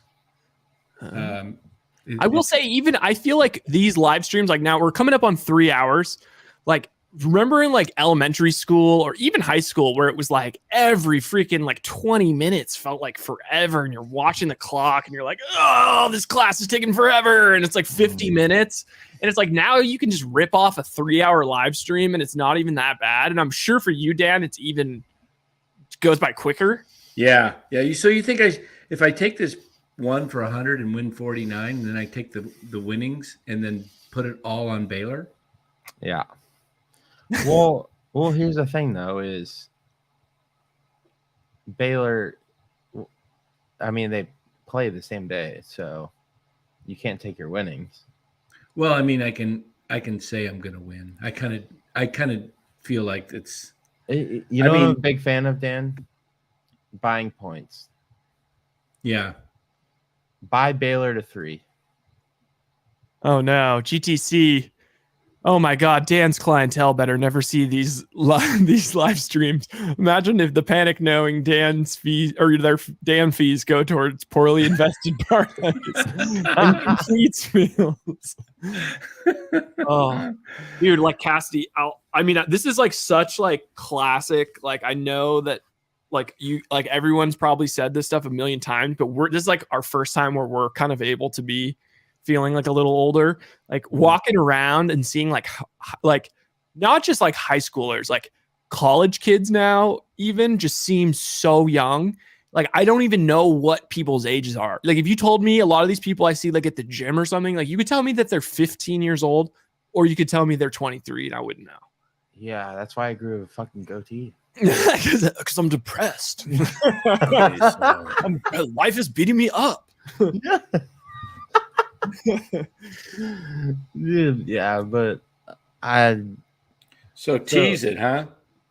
Oh no! No, buy points. Mitchell and Ness says like they're now the chat is being they're also getting in on it. Like they're like, oh, we don't have friends. It's Friday. I'm watching YouTube. Mitchell and Ness says, I'm watching this, and the star Larry isn't even here. Shoot me.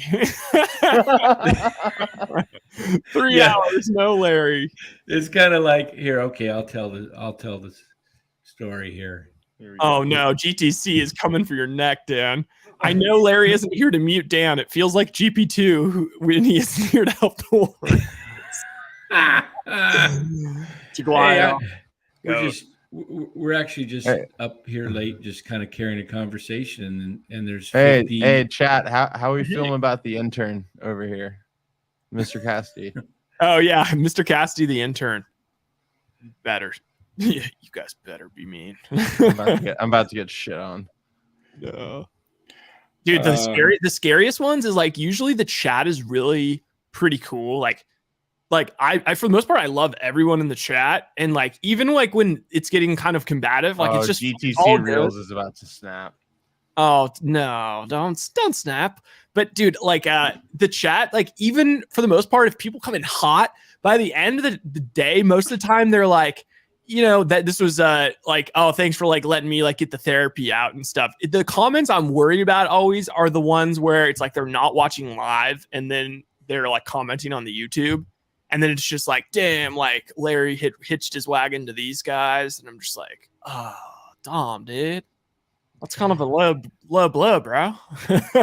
Hey, GTC Reels, this is the definition of being a loyal fan with this old logo. The dark and dude, I mean, how about the fact that he's saying that those are the dark days? Because those are like, that is now like those are the like what age did you have to be born to like even know the dark days at this point? I mean, that's when if they scored 100 points in a game, we were so bad you get a free chalupa. Oh, you're right. Oh man. So what did permaculture inside Giants info? Gotta love it. Yes. so You make decent coffee. what did You're still finishing the parlay. who's I finished it. I took it. I did it. Mitchell says we already covered this. It's like, yeah, I was just gonna say, like, oh, we're down to 49. We had 50 in here. We got 49. So we're just sitting here kind of talking at 1 in the morning. Hang. And we got like 50 voyeurs just kind of watch voyeurs guy sitting here watching us. No, seriously, we had a little bit of fun tonight, obviously just shooting around, but the big news would be if the Giants did get Aaron Judge. I mean, that would be the biggest news right now, besides, the Warriors trading for KD or KD Hermers. Yeah, or let's do this. Let's pick our 4 teams that we think will make the college playoffs. Okay. And who will play who, 1 versus 4, 2, 3, winners of the semi games and the national champion. I'll let our guest go first. So 1 through 4 in order. Yeah. Or just, you might 2 and 3 might be a little, could be reversed easily because 2 or 3 doesn't matter. If you get 2 or 3, it's the same. What do you get to wear a different colored jersey if you're 2, All right. So in order, Georgia 1, Michigan 2. Oh, you got, okay. I like Georgia 1, Michigan 2, Tennessee 3, Ohio State 4. Interesting. No TCU. I mean, who are the outside looking in after USC's looking in? They could run the table, and LSU's looking in. LSU. I think everyone's saying that the Ohio State Michigan, the loser of that game, is going to be out, but that is not going to happen. If TCU, Michigan's going to win that game, so it's going to be Georgia, and then Michigan, and then Tennessee, and then Ohio State. And are we getting a Harbaugh revenge versus Georgia game, national championship? So it'll be Georgia versus Tennessee, or excuse me, it'll be Georgia versus Ohio State, and then Michigan versus Tennessee. And who's your winners of those games? I mean, Georgia is going to absolutely dominate everyone. You think? I mean, I haven't seen a defense like that since last year. Georgia. No, I mean, I haven't seen a defense like that since I've been watching college football. But is it maybe that offenses aren't as? I just don't understand. How can you lose like Jordan Davis and all these boys and just still be this? I guess you're just even was taking shots at Saban, saying like, I'm really proud of our group because we did this. We're like one of the few teams that did this whole thing without bringing in players. And it's like Jahmyr Gibbs is probably the best player on offense for Bama and transfer from Georgia Tech. I'm calling Georgia, Michigan championship game. Georgia wins. Spread will be -7. Georgia will cover and win. Okay. All right. You want to go, Ryan? You're telling me that Stenson Bennett wins back-to-back natties? Does that mean he gets drafted? Probably like 4th round, 5th round. I feel like he'd be Mr. Irrelevant. 7. Yeah, maybe like Mr. Irrelevant. The right amount. Larry would love him. Yeah, 49ers get him, and they have Brock Purdy. Oh, Jesus. QB controversy. He might be like a Nick Mullins, actually. Yeah, so you want to go with your 4, Ryan? I want to be like different. But I know you do. Be different, or I'll be different. I'm going to dare to be different. Wait. Dare to be. How does it work so Georgia is on one side, and then Georgia and LSU are going to play in the SEC championship. Okay. That's okay. So this is what I'm predicting. I'm predicting Georgia still goes in the 1 seed. Georgia has their 1 letdown game. I feel like it always happens in the SEC. Georgia letdown game. Watch it be tomorrow. Watch it be tomorrow in my parlay. No, I think versus LSU. They know that they already have everything wrapped up. They just mentally don't have the same edge that Kelly and the boys will, who've just been playing with their ass on fire, knowing that they need that W. They almost lost last week. LSU? Mm-hmm. Yeah, I mean, that was coming off a massive win, though. All right, well, then, I'm just going to say whoever, I'm saying Georgia loses in the title game. Whoever beats them, they're in, and then That would be LSU. Yeah. it would be LSU. But then what about Tennessee? But Georgia, they play the SEC championship at the Falcon Stadium, so it's a home game. Okay, fine. I'm going Georgia, Tennessee, Michigan, and you know what? We haven't. Sonny Dykes for the boys. There you go. Something always happens in week 10 or 11 where everything blows up. That, like, it's just, we've never had, like, just everybody stay perfect, We know Ohio State, Michigan, one of them's going to lose. So but I wouldn't be surprised. What happens if LSU controls the West, right, of the SEC? Yeah, they already clinched it. Oh, they did clinch it. Okay. That takes my crazy theory of Alabama somehow sneaking in and then winning into the title game. Is this Saban's last year? Yeah, it is. So, what's interesting is, like, I was listening to Part of My Take, and I forget what college guy was on, but he was saying this was literally a week before Saban said this, said he was retiring. He was like, they were like, do you think Saban's coming back? Or do you think Saban's going to retire, like, whatever soon? And he said, well, I don't think he's going to retire this year, but when he retires, that means that the Bama run is done, because that means he knows that the Bama run is done. Essentially, like, he knows that, this thing is going to be, it's the dominance is no longer there. And, like, that would be the only reason why he would leave. And I think so. It feels like it feels like Georgia is going to rule this conference for a while. The one thing is, if USC runs the table. Yeah, but their defense is so bad. I don't. But if they run the table and win the Pac-12 championship, they have a case. They have a case. I still wouldn't put it. Still, though, like, whoever loses between Ohio State and Michigan, I feel like it's going to have a better case. And Tennessee, and then, I don't know. What if LSU loses by 4 to Georgia in a thriller or something? Yeah. Well, I'm getting a little controversy on Twitter. What is it?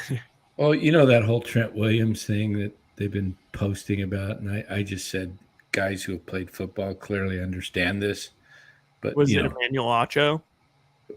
No, it was these guys that are making an issue over his stance. Yeah, great. Huh? And I just said guys who played football clearly understand this, but many of the geek reporters think they've discovered gold. Trust me. You just threw them in the dumpster, Dan. Yeah, trust me, I said the players and coaches know who the geeks are and have a lot of laughs at their expense. Dan, Coach Emilio. Uh-oh, Ryan just blew up. Oh, shoot. Computer probably died. At 27, he's gone. Or probably spilled hot sauce all over it with the Chipotle bowl. Oh, he's coming back in, I think. There he is. All right. Oh, I have a back button on my. I thought, shoot, man, it's over. We were just talking about demons at 27. I thought you were gone. 27 club. No, so okay. My final four is going to be Georgia. I too am going to go Michigan. Did you go Ohio State or Michigan, Rye? I don't remember. I went Michigan. Okay, so we're all going Michigan. I'm just going to say Georgia's not going to win the title. Well, what would you say? Yeah, that's what would you say it's even odds? Would you say it's even odds that Georgia doesn't win? Okay, so Georgia or the field, what would you take? You're taking the field. What would the line be on that? I would take the field. How about even just look at the NFL? Like 2 weeks ago, I gave that out to Larry and you. I was like, okay, if we're saying, minus 110 either side, Bills and Eagles or the field. And college football is way different. I know it's way different, but still, it's just things change so quickly. All right, so I got Georgia and Michigan 2 at 3. Does Tennessee? go to 3. Is Trader Joe's sriracha ass? It is. That's facts. I don't. What does TCU have left besides Baylor after that? The championship, or they got one more game after They that? have one more. That's probably a gimme. No, it's not. It's they gotta go to Iowa State. Yeah. It's at home against Iowa State. Okay, I was gonna say they can't have a 4th road game in a row. Yeah. I mean, and then it's the big 12 championship. Who are they gonna play in the championship? One sec. Not Oklahoma, is it? I don't even know who's doing anything in that Big 12. Nobody, right? Everybody's doing a little bit of something. Okay, states. It's going to be Kansas State or Oklahoma State. Or if Baylor wins, they might just play them again. Runner back. It'll be Kansas State, though. Okay. And they're 15. We're fun. Right. I wanted to do something. Okay. I'm going to do this. LSU will lose. LSU. NFL. Who's 6th right now? It's LSU, right? Yes, they're 6 and the SC 7. Here goes my wild, just to be crazy. Georgia, Michigan, Tennessee, USC. No. Or okay, I mean it could be. I'd say like USC. Well, if USC runs the table, they may try to get a Pac-12 team in there. They have a case. A big because they lost to Utah by 1 with a 2-point conversion. So that's I'm just to be different. So I'm gonna say Georgia beats SC, Michigan and Tennessee. I'm gonna take Tennessee over Michigan, and the championship will be Tennessee, Georgia, and Tennessee wins. I still think. I mean, I think Tennessee could beat Georgia. I think that game could have gone differently. There's a world where that goes differently. That's just my wild, off the rocker, just to be different. I'm different. But if I was betting, I would not be surprised to see if the Ohio State Michigan is a real close, great game. It's -7. But if it turns out to be a really good game, Ohio State favored. Yeah, at home -7. I could see, especially because LSU will lose again, and then SC probably. It's just another year where there's not going to be really a guy quarterback. Why does it take forever to go from 4 to 12? I mean, they're going to go to 12. They're saying, and it's still a couple years away. What the heck? It's going to be so sick. I think it's because of the TV contracts. It's ridiculous. Because they're moving to CBS. Yeah. Well, what we got? I'm going to head out. It's 2:07. Yeah. I'm pretty wasted. I'm lazy. I'm tired. I'm wasted. I'm tired. I'm just like, ugh. Well, wasted for me is just it's yeah. I already feel hungover from the burrito bowl.